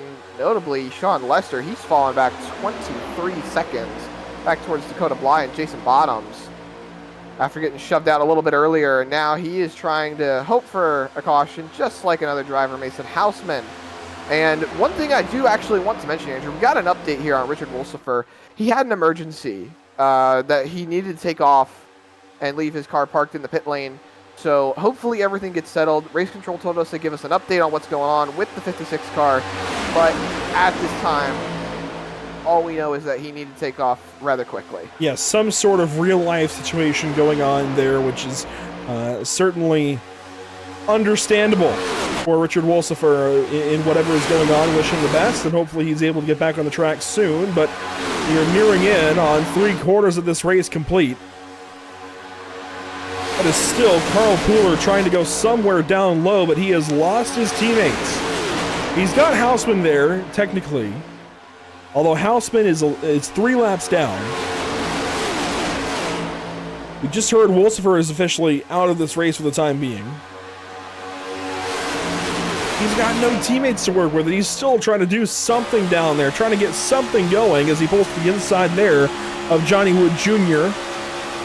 By the way, Johnny Wood Jr. does still have a faster pair left. He just happened to opt to keep the damage on the car and try to fix it all. You know, Andrew, that's one thing we haven't really discussed so far this race. And I'm not talking about fast repairs. I'm not talking about pit stops. I am talking about the fact that Johnny Wood Jr. earned stage points. He only earned 1 stage point. Okay, let's get that out of the way. He only earned 1 stage point. However, as they run, he was the closest car on points to our points leader. That is, I was going to say race leader. That's just Doorbell now. He was the closest on points to Mason Houseman. You still had Stephen Borbell, if I'm not mistaken. He was about 20 points back. Whoa! Oh, Carl Pooler all the way down into the grass and back on the racetrack. Houseman hits him, and Pooler's just going to hang on to the race car. Oh, maybe not. No, he's not. He is spinning that race car. He is holding it on the yellow. Oh, my gosh. Oh, no. No caution. We stay green. Carl Pooler gets that car wound up on the yellow line. I would personally take the pit stop here and now if I was Carl Pooler. It's hard to say if that's the best way to go. I mean, I don't think that's an awful way to look at it, as Houseman just got... Oh, man. Houseman was chasing the bumper. That's something you have to be careful about, is chasing bumpers when you're the pusher, and there you see why. If the 71 is already moving around, he's putting in steering input, right? The lead car is making steering input. So if you start making steering input to follow, if you're Houseman here, I think they're trying to make a move down low that they were trying to do. But you've got to be careful anytime the lead car is making a steering input and then you make a steering input. Because that's 2 steering inputs into 1, and 2 does not go very well into 1. Let's watch this on board with Mason Houseman. Yeah, I think they were just trying to make a move down low to try and go along the bottom lane and go somewhere. And Houseman ends up hooking the bumper, but still, you've got to be super careful when making a steering input on somebody's bumper. It's just an extra variable in where these cars are going to end up, where they're going to be pointed, where they're going to go, and where the weight's going to shift, and everything. It's just an extra variable that you don't want if you don't need it. So, again, you've got to be careful if you're the pushing car, making a steering input on the back end of a car that's already making a steering input. Because that's exactly what happened there. That it was. But now that's going to throw Carl Pooler 1 lap down, which is going to further affect Mason Houseman's race. Honestly, Andrew, I should just be listening to what you were saying, where Hausman should just be chilling out and relaxing, because every time he tries to get up there and race, somehow, some way, he starts losing even further ground. I'm saying, I feel like if he had sat back and just relaxed this entire run, that's his best chance. But as we work lap 78 now, nothing is really happening. We might go a lot of this race without having another caution. We could go all the way to the end. Who knows? And this race is only going to get more spread out as we go on. More cars are going to fall out. More attrition is going to set in. And at some point, of course, we have that green flag pit stop potentially looming. If they go green, they have to make a stop. Everybody does. That's going to spread this field out even more.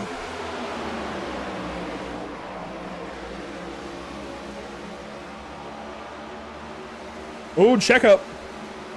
Oh, there goes the 5. Wrecking on the back Spinning to the straightaway. inside. He's just going to miss the inside wall. What a catch by Adam Buzzio. There is another car out of line, and he's going to pull right back onto the racetrack. Whoa, Adam. My goodness. Got to be careful.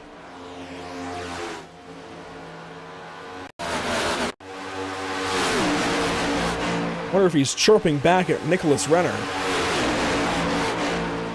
Let's go get a replay of this and see what happened here. So Borbell leading, and there's a run from behind. Hughes checks up. That checks the 5 up. Renner gets on the left rear. He gets pushed in by the 3 car of Camper. That's just staggering cars around on quarter panels. And especially now with this next-gen car and these rounded corners of the car, rounded quarter panels, you've got to be careful. You get stacked up like that, it's a quick way to turn somebody, just like that.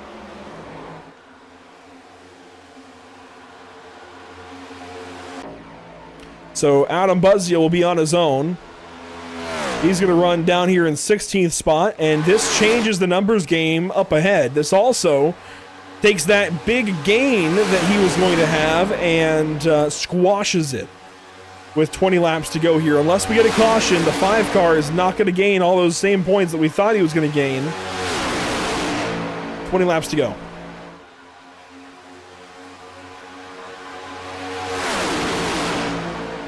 Also, I'm going to make... I hate to say this on a broadcast.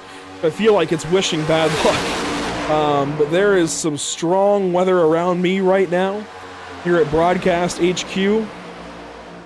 Very strong weather. And I just heard a loud thunderclap outside, and I hate to mention it because I feel like it's going to jinx it.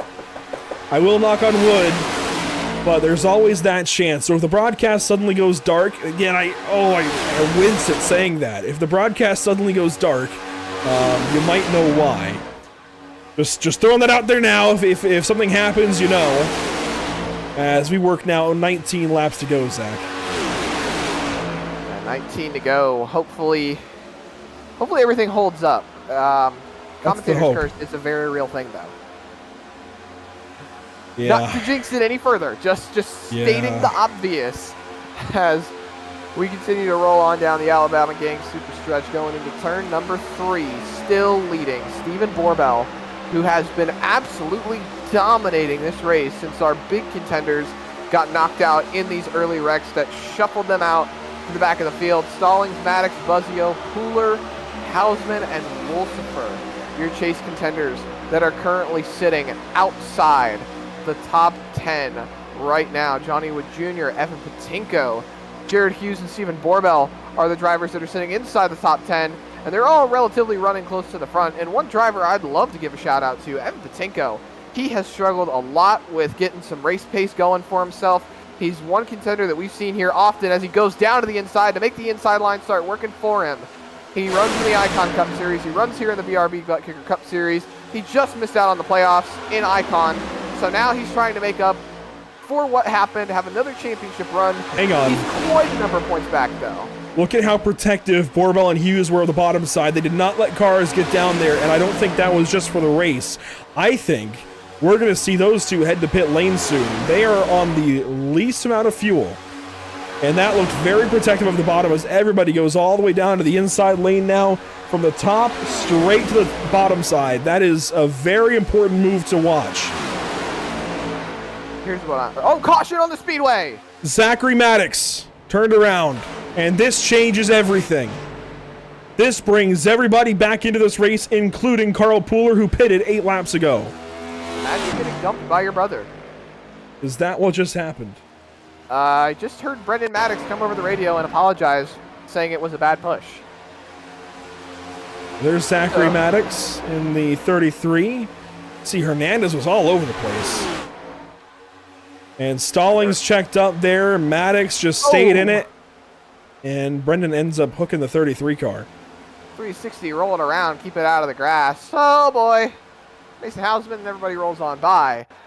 Unfortunately for Hausman, he's not going to be able to get the free pass here. However, he could take a wave around, get 2 laps back, hope for a quick yellow. That's one thing our points leader definitely needs. See Stallings roll through the grass, and there's the spin from the hook. And can we call that sibling rivalry?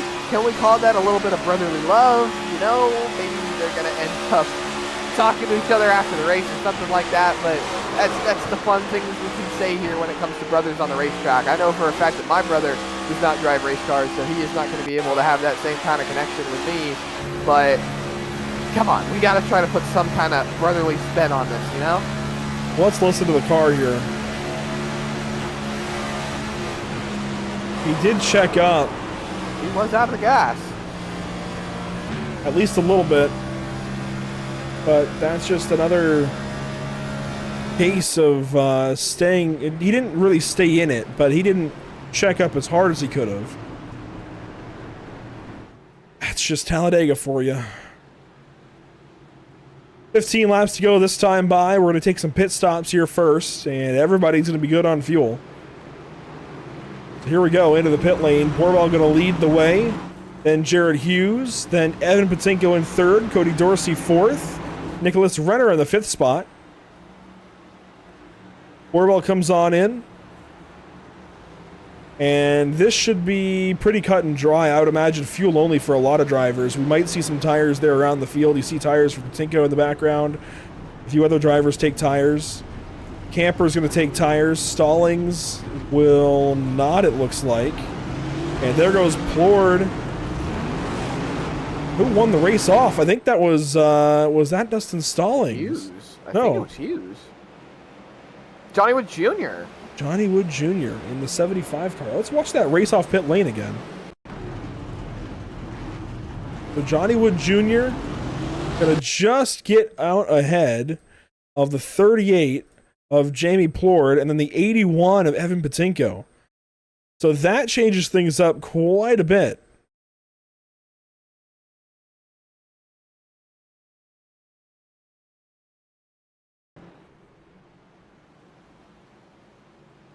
And again, 15 laps to go. Want to give a nod to all the partners with the BRB Buttkicker Cup Series. Of course, the Buttkicker, Ascendance Trucks, Ideal Lease, and Sundance Pizza.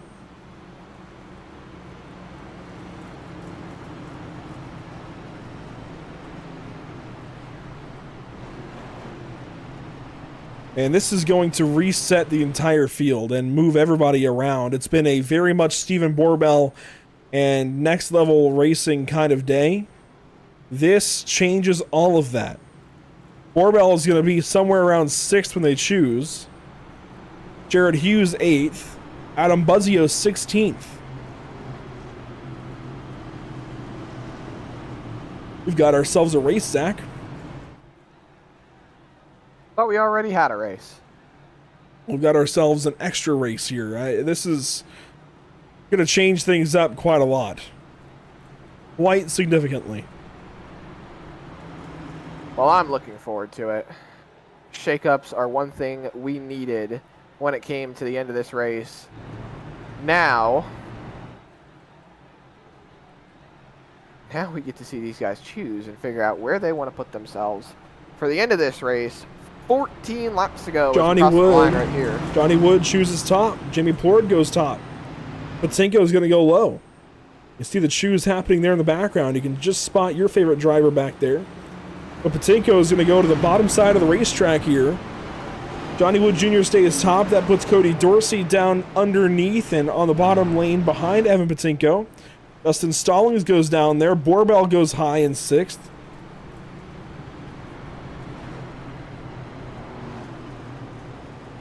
So a couple of chasers on your front row, Johnny Wood Jr. and Evan Buttkicker. Let's revisit those point standings, Zach, and see just how far out Evan Buttkicker was coming into this race. 73 points out along with Brendan Maddox.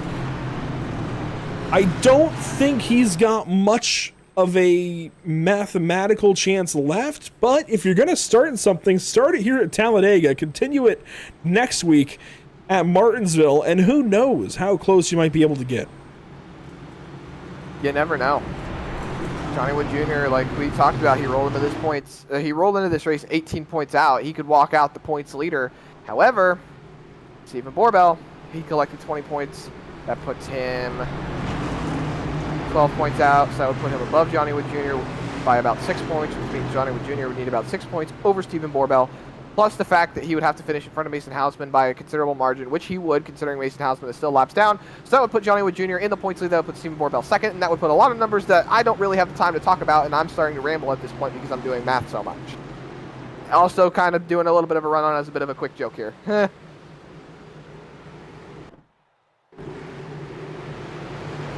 Mason Hausman, by the way, is still 3 laps down. Nothing really changing in that situation.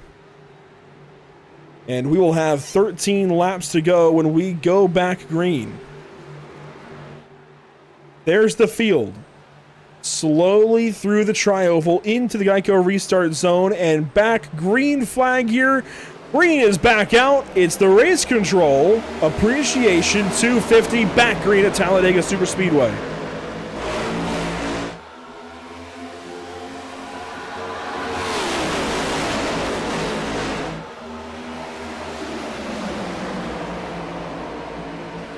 Evan Buttkicker on the bottom side went absolutely nowhere. The top side has all the advantage as they spill onto the backstretch.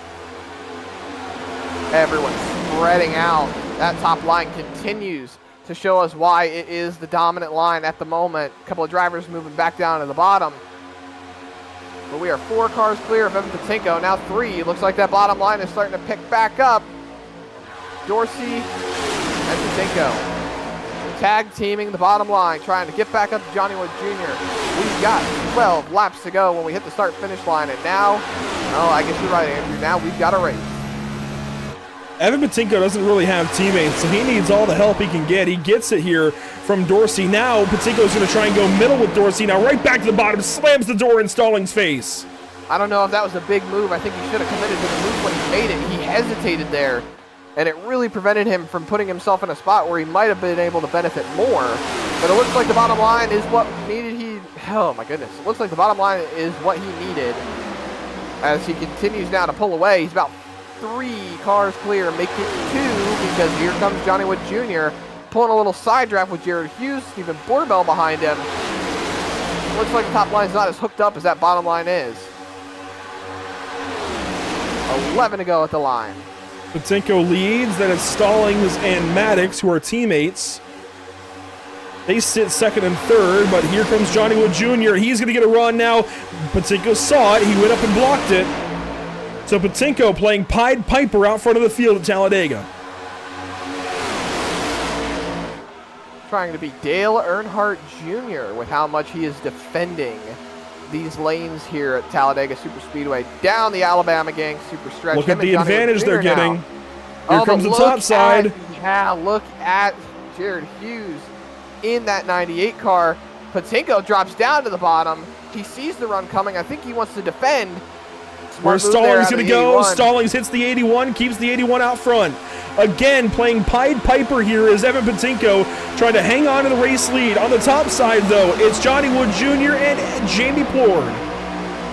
We can't, the cars can't see it, but the fans and us in the booth can.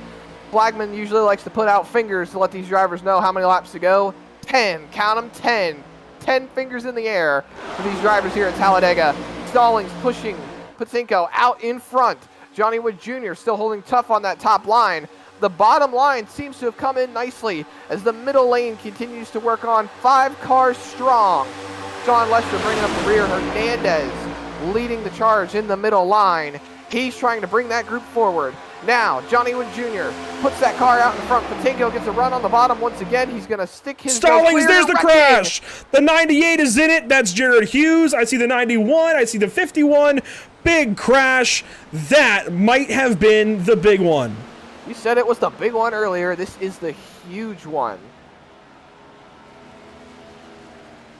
Well, it was the big-ish one earlier, and I think this might be the big one. We might have the huge one still on the way. Caution is out.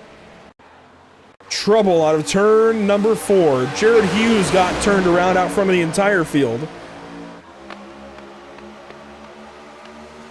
Jared Hughes on the top side. Adam Buzzio pushing him. And let's see. So right in this area. Oh, wow. Sutherland got hooked. That involves Sutherland up top. I see the 5 of Buzzio, 91 of Hernandez, the 51 of Zachary King. I'm going to ignore the lightning flash I saw outside my window. Oh boy. Almost there, Andrew. And I'm going to ignore the thunder that came after it. About 2 or 3 miles out. Well, here we go. So Sutherland got hooked. That was by the 33 of Zachary Maddox, who got staggered on his right rear. That hooks Sutherland. The 24 up the racetrack into Hughes. Hughes ends up somehow triggering the 91 to crash. That hooks the 51 into it. Jason Bottoms, I think, gets a piece of it. Look at Cody Maddox, Dorsey Camper. down low. Maddox, Camper, and Lester all made it through that. So close for those drivers. They could have been well involved in that incident. I want to see if Jason Bottoms was involved. Oh. There's the hook. There's the spin. Jason Bottoms, you see him right side of your screen, left side actually. He did make it through because he kept on rolling. As the rest of the cars hit the wall, you see a lot of checkups here from these drivers not wanting to get further involved in that wreck. We're right on board now with Jason Bottoms. There you see Dakota Camper on the top. You see the 51 of Zachary King in front. That's the car he's trying to miss.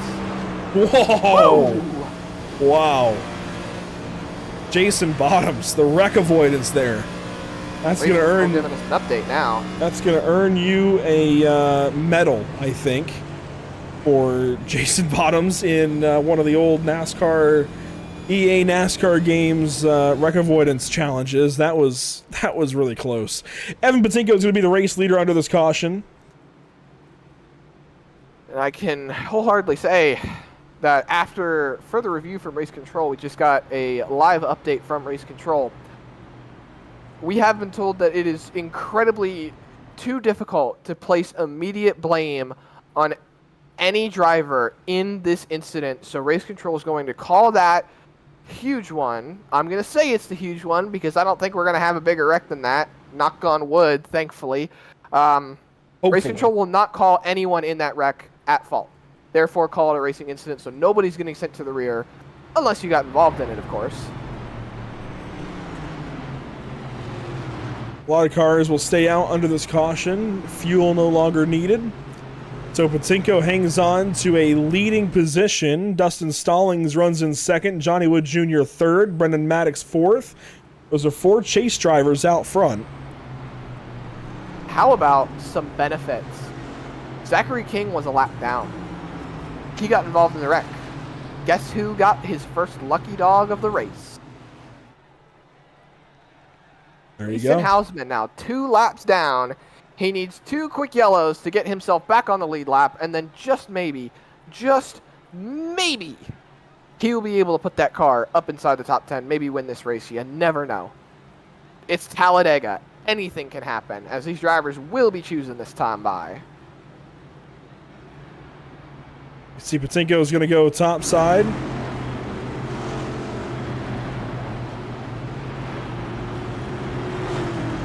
So Patinko will go up top, and he'll be joined by Dustin Stallings in the 0.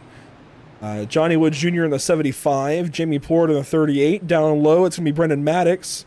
And the 2 of Borbell, the 33 of Maddox.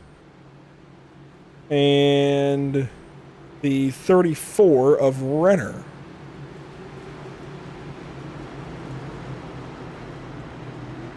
I want to go back to the upcoming broadcast screen and talk more about this race on Thursday. This is the Sim Auto Racing Association, the best late model drivers in all of iRacing. I mean it, the best. We've narrowed them down to a field of 31. That's 28 drivers from heat races, 2 provisionals, and a 3rd provisional for a driver that was unfortunately disqualified from a recent race where I said the drivers were the best. They've got 200 laps. 200 laps at Martinsville Speedway in late model stock car competition.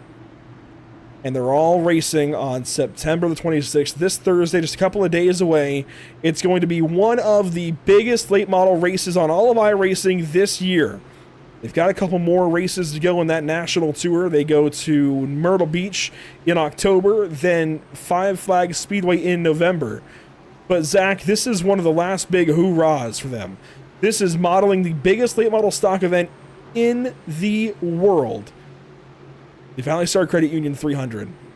Yeah, it still confuses me, though, because 200 laps around Martinsville is 100 miles, so you can't count it as miles if we're going 300. So they used to run 300 laps, if I'm not mistaken. Didn't they short it because of the Hoosier tire shortage? They didn't have enough tires to make it through. No, so it's 300 laps because of the heat races. It's exactly 100 laps of heat racing, then 200 laps of feature racing. 6 laps to go here at Talladega Superspeedway. The Race Control Appreciation 250 is back underway. Tinko trying to get clear, Andrew. He's not going to get clear, and that's going to bring Maddox alongside, going down into 1. Maddox and Borbell, the advantage down low, but here comes the top side. Watch the run off the corner. Camper pulls up now as the top side disintegrated on the restart behind the 3rd spot car. And there goes Stallings. He's got a teammate down low in Brendan Maddox, but Tinko gets left to dry up top. 6 laps to go. 5 laps to the line. All of these drivers have a chance to win it. Patinko searching for a win. I know he's been looking for a win for a long time now. We've sung his praises here in the booth many, many times. And now Johnny Wood Jr. sitting on that back bumper. They all move to the bottom. Dakota Camper goes with him. Stallings gets a bad push from Maddox. He goes below the yellow line. Everyone stacks, but we keep it green. 5 laps to go. 5 laps remaining at Talladega Superspeedway. The Race Control Appreciation 250. Evan Patinko, Johnny Wood Jr., Dakota Camper, a couple of chase drivers and a non-chaser, and then a 3-wide mess behind him. Stallings down low. You've got a 2 car up top. That's Borbell with help from Sutherland and Hernandez. Then the 8 down low of Maddox. Renner is there. I see Lester and everybody else just trying to find their place in this world. Meanwhile, out front, Johnny Wood Jr. sits on the back bumper of Evan Patinko. Does he stay on that back bumper of that Ford Mustang, or does he try to get around? So many 3-wide battles going on throughout the racetrack. I would say hook to that back bumper for as long as you can. Patience is key when it comes to Superspeedway. Stallings gets forced out of line. He hit the back bumper of Dakota Camper after getting a bad push, but now he's going to try to take advantage of it. Moving up to the top line in front of Borbell, Sutherland, and Hernandez, who are trying to hook up and make that top line work. Sean Lester's going to pull up the 5th car in line on that bottom line. Carl Pooler trying to lead the top line. 3, 4, maybe 5 cars strong. You see Hausman all the way back there, hoping and praying that they all wreck one more time so he can get another free pass, move up another spot to hang on to whatever points he can. And now we just hope and pray that these drivers can make it back 3 more times around. 3 1/4 call it as they come out of turn number 4. They'll see 3 laps to go at the line. Patinko, a big block one way, another big block the other way. Borbell goes through the middle side. And that's Stallings way up top with Hernandez. Patinko continues to lead by a nose. Stallings now the advantage into turn 1.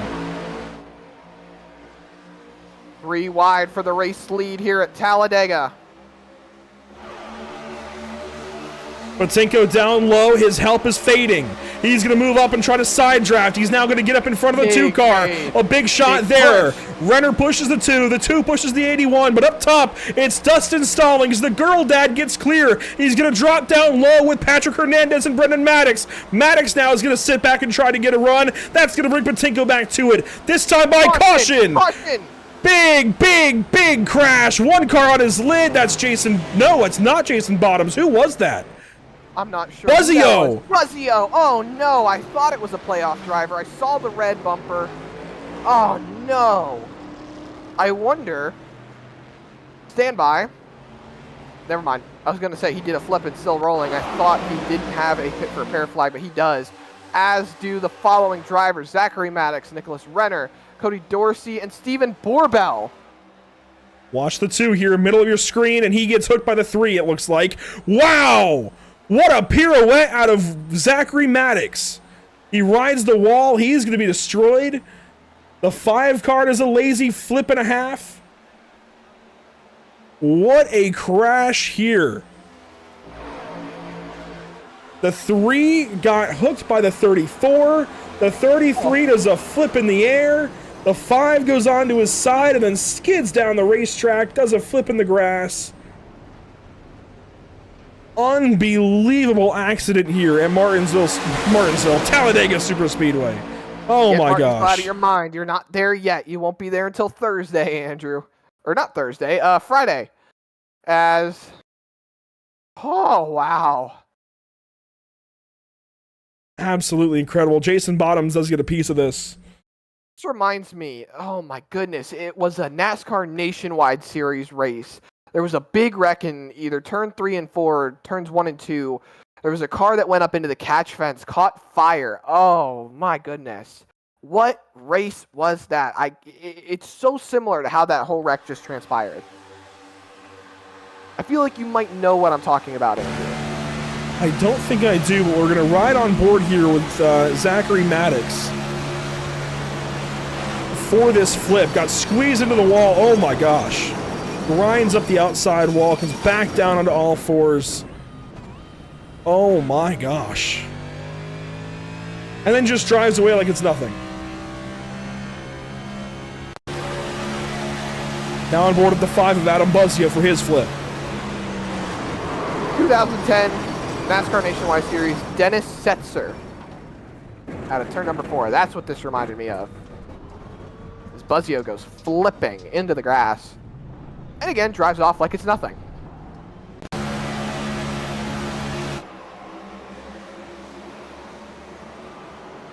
I want to see one more time just how this starts. It's going to be with Nicholas Renner in the 34 car. Which, by the way, he's appeared all night as the 48 on our ticker. He was the 48 until this week, and we got late notice of that. But let's take a look here as to what exactly causes this. And I think I've got it pretty well down pat. There might be some net code, but watch the 34 car center of your screen and the black 3 underneath him. The 2 moves down a little bit. The 34 follows that. Might have net coded the 3 a little bit, but I got the 3 a little squirrely into the 2 with some net code. They were just oh so close, oh so fast, and some net code played a part. That it did. Jason Bottoms got a pick out of that. You saw it on the right side of your screen there. Should be not too bad for that 57 car. He didn't have a pit for a pair flag. You've got Zachary Maddox and Nicholas Renner, both still stuck on the pit lane. Adam Buzzio has taken that car out of the race. He's done for the day. Renner had already taken a fast repair early on, so consider him out of the race and done for the day as well. Zachary Maddox is going laps down. Hausman, however, 1 lap down. He needs 1 more yellow, 1 more attempt at a green-white checkered to get himself back on the lead lap.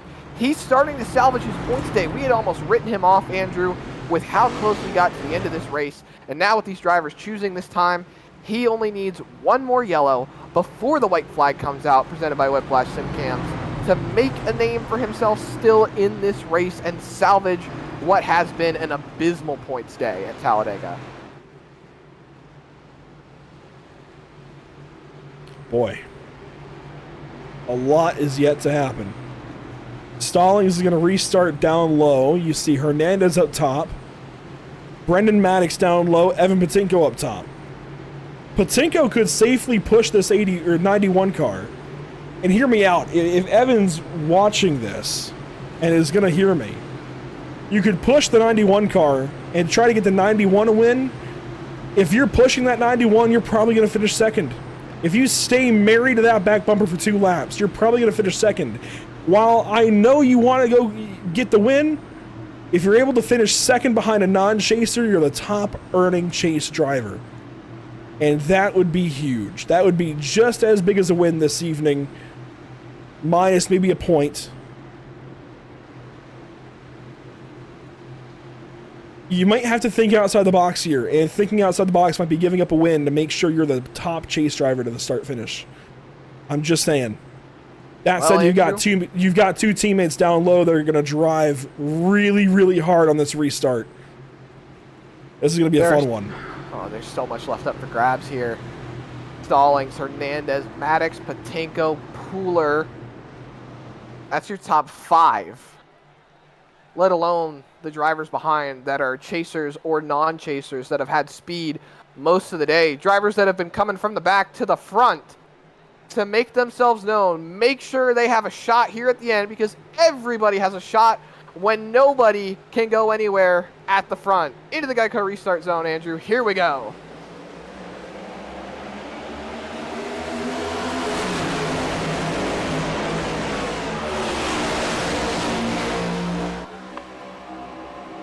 Green flag back in the air. 2 laps to settle it here at Talladega. Let's revisit those overtime rules down low. If this lap is completed, this race is official. If we get a caution, we retry it. Stallings is going to get put 3 wide. He's going to fall back in the sucker hole with Jensen. Down low is Maddox. Down low is Pooler. Up top is Hernandez and Patinko. Sean Lester and Stephen Borbell made contact back there when he was trying to fall in line, put Borbell in the wall, so they stalled out a little bit. Hernandez did not want to help at all with Stallings, who falls into the 10th position. This is where Patinko hooks Hernandez! No crash, there it is! Sutherland came back on the racetrack. That is, no caution! No caution at all! This restart is official! White flag in the air presented by Whiplash Simcams. They have made it. They crossed the line. I don't know how we didn't get a yellow there. I'm sure Mason Hausman is going to protest that one to race control. But now you've got Brendan Maddox, Carl Pooler leading the way, Jared Hughes right behind, Jamie Plord behind them, Sean Lester in the mix. He's got Evan Patinko right behind him. Hughes looks up top. Plord looks up top. Now Patinko looking to the outside. Sean Lester lone by himself on the bottom. They're still all single file. Where do we go from here, Andrew? Into turn number 3. They've only got about 2-3 football fields to go before they hit the checkered flag. Maddox wants that first win. He's got Pooler pushing him. Single man, no teammates to help him. He's going to try to make a move. There he goes to the top side. He gets blocked. Brendan Maddox is going to drive around the tri-oval and go to victory lane at Talladega Superspeedway. 3 wide for second. Wow, what a finish.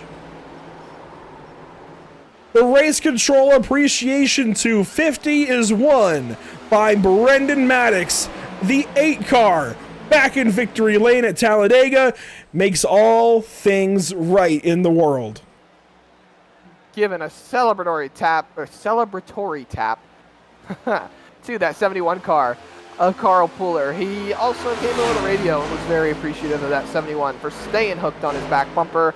Those are 2 drivers that definitely needed some points coming out of this race. Unofficially, Brendan Maddox, your race winner at Talladega. Carl Pooler, Jared Hughes, separated at the line by about 11 one-thousandths of a second, followed by Jamie Plord in that 4th spot. Look at Brendan Maddox, the very bottom of the chase graphic. 73 points out. It's a long, long road to get to Mason Hausman, but getting a race win here is the beginning of that road. It's the first step. That journey might be long, it might be arduous, but that first step is oh so important. To get a race win here at Talladega could turn things around. It's a very long shot, but you've got to start somewhere, and Brendan Maddox starts with the race win here in the Race Control Appreciation 250.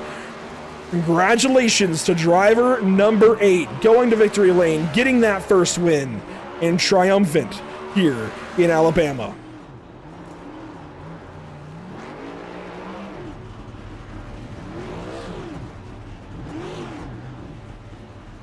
I love Talladega.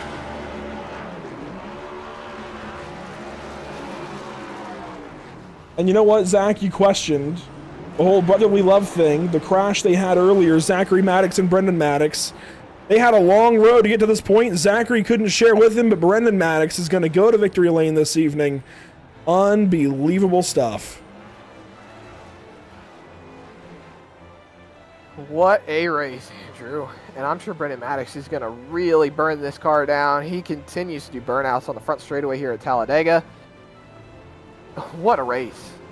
So many different things that could have happened on this racetrack, and Brendan Maddox at the end of the day was the one taking it home. And we questioned whether or not Stephen Borbell was going to be able to take home the win after sweeping the stages. Well, he is going to come home P8 when all is said and done, but still a respectable finishing position for a lot of these drivers today. Let's dial up our race winner this evening, Brendan Maddox, taking it to victory lane at Talladega.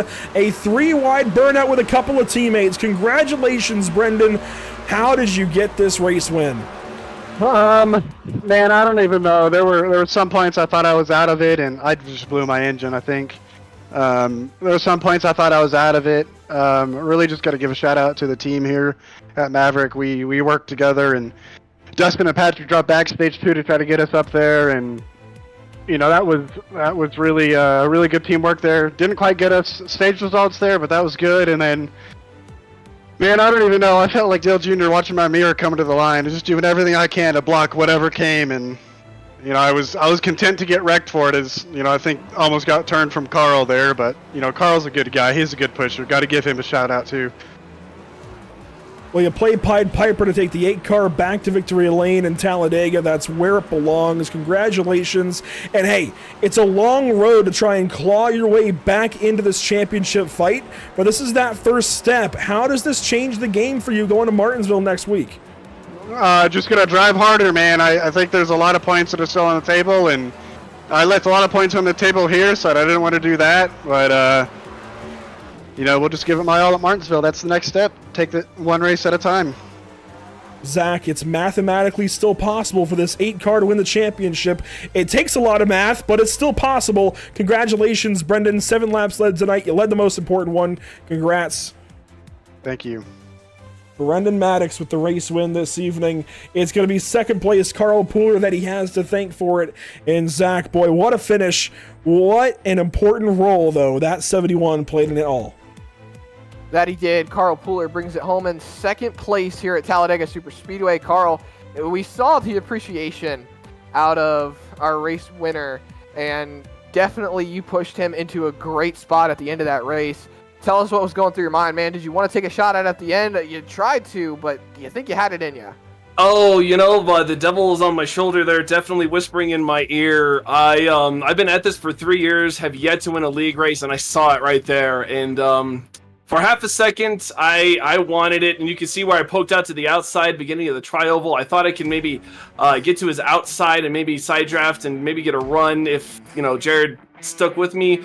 But he went to block, and I want the win, but I don't want to win it that way. And so I decided to, you know, P2 is better than P13 wrecking. So I'll take a podium and a lovely conversation with you gentlemen up in the booth. Absolutely. We will. We're happy to have you up here after what was a topsy-turvy Talladega race. But, you know, you managed to keep the car clean for the most part. I know you got involved in a few incidents with Nathan Hausman and a few other drivers that might have hindered your performance today. But again, like we said, you still brought it home in a respectable position. How do you think this helps you moving forward in the playoffs? You're one of the drivers who's a little bit further up the board, but you're still a little bit of the ways back in terms of the championship fight. Yeah, you know, mathematically I'm in it, but with falling so far back, having the incident in Vegas, I really needed stage points here to have a shot at it, and I didn't get those either. I think I got 2 stage points at the end of stage 2, so that just wasn't enough. I don't think I led a lap, so that's one more point that I don't get. So I honestly think I'm out of it. I'm really just looking to finish out strong, not have too many incidents, and I was proud to recover here and finish second at Talladega. Well, we're happy to see that you were still able to keep that car clean, bring it home second. Congratulations again. Hopefully, you're able to have some good luck in your championship fight. Congratulations. Yeah, thank you, and I definitely want to shout out to my family if they're watching. My wife, Ashley, she's always my biggest #1 fan, and she has another fan on board due in December, January. So this is good. I love feeling this into the fall and, you know, maybe the winter holidays. This is good to see, so thank you guys. Absolutely. Well, congratulations on the little one on the way. I know we just had another driver have a baby girl. That was obviously a great thing to have, so congratulations on your second place finish, and congratulations with the little one on the way. And I'm going to take a guess it's a boy. It's a girl. It is another little girl in the BRB family here, so it's going to be a female heavy for a little bit. Well, keep your head on straight in that household. Congratulations once again. Thank you, Zach. You guys take it easy.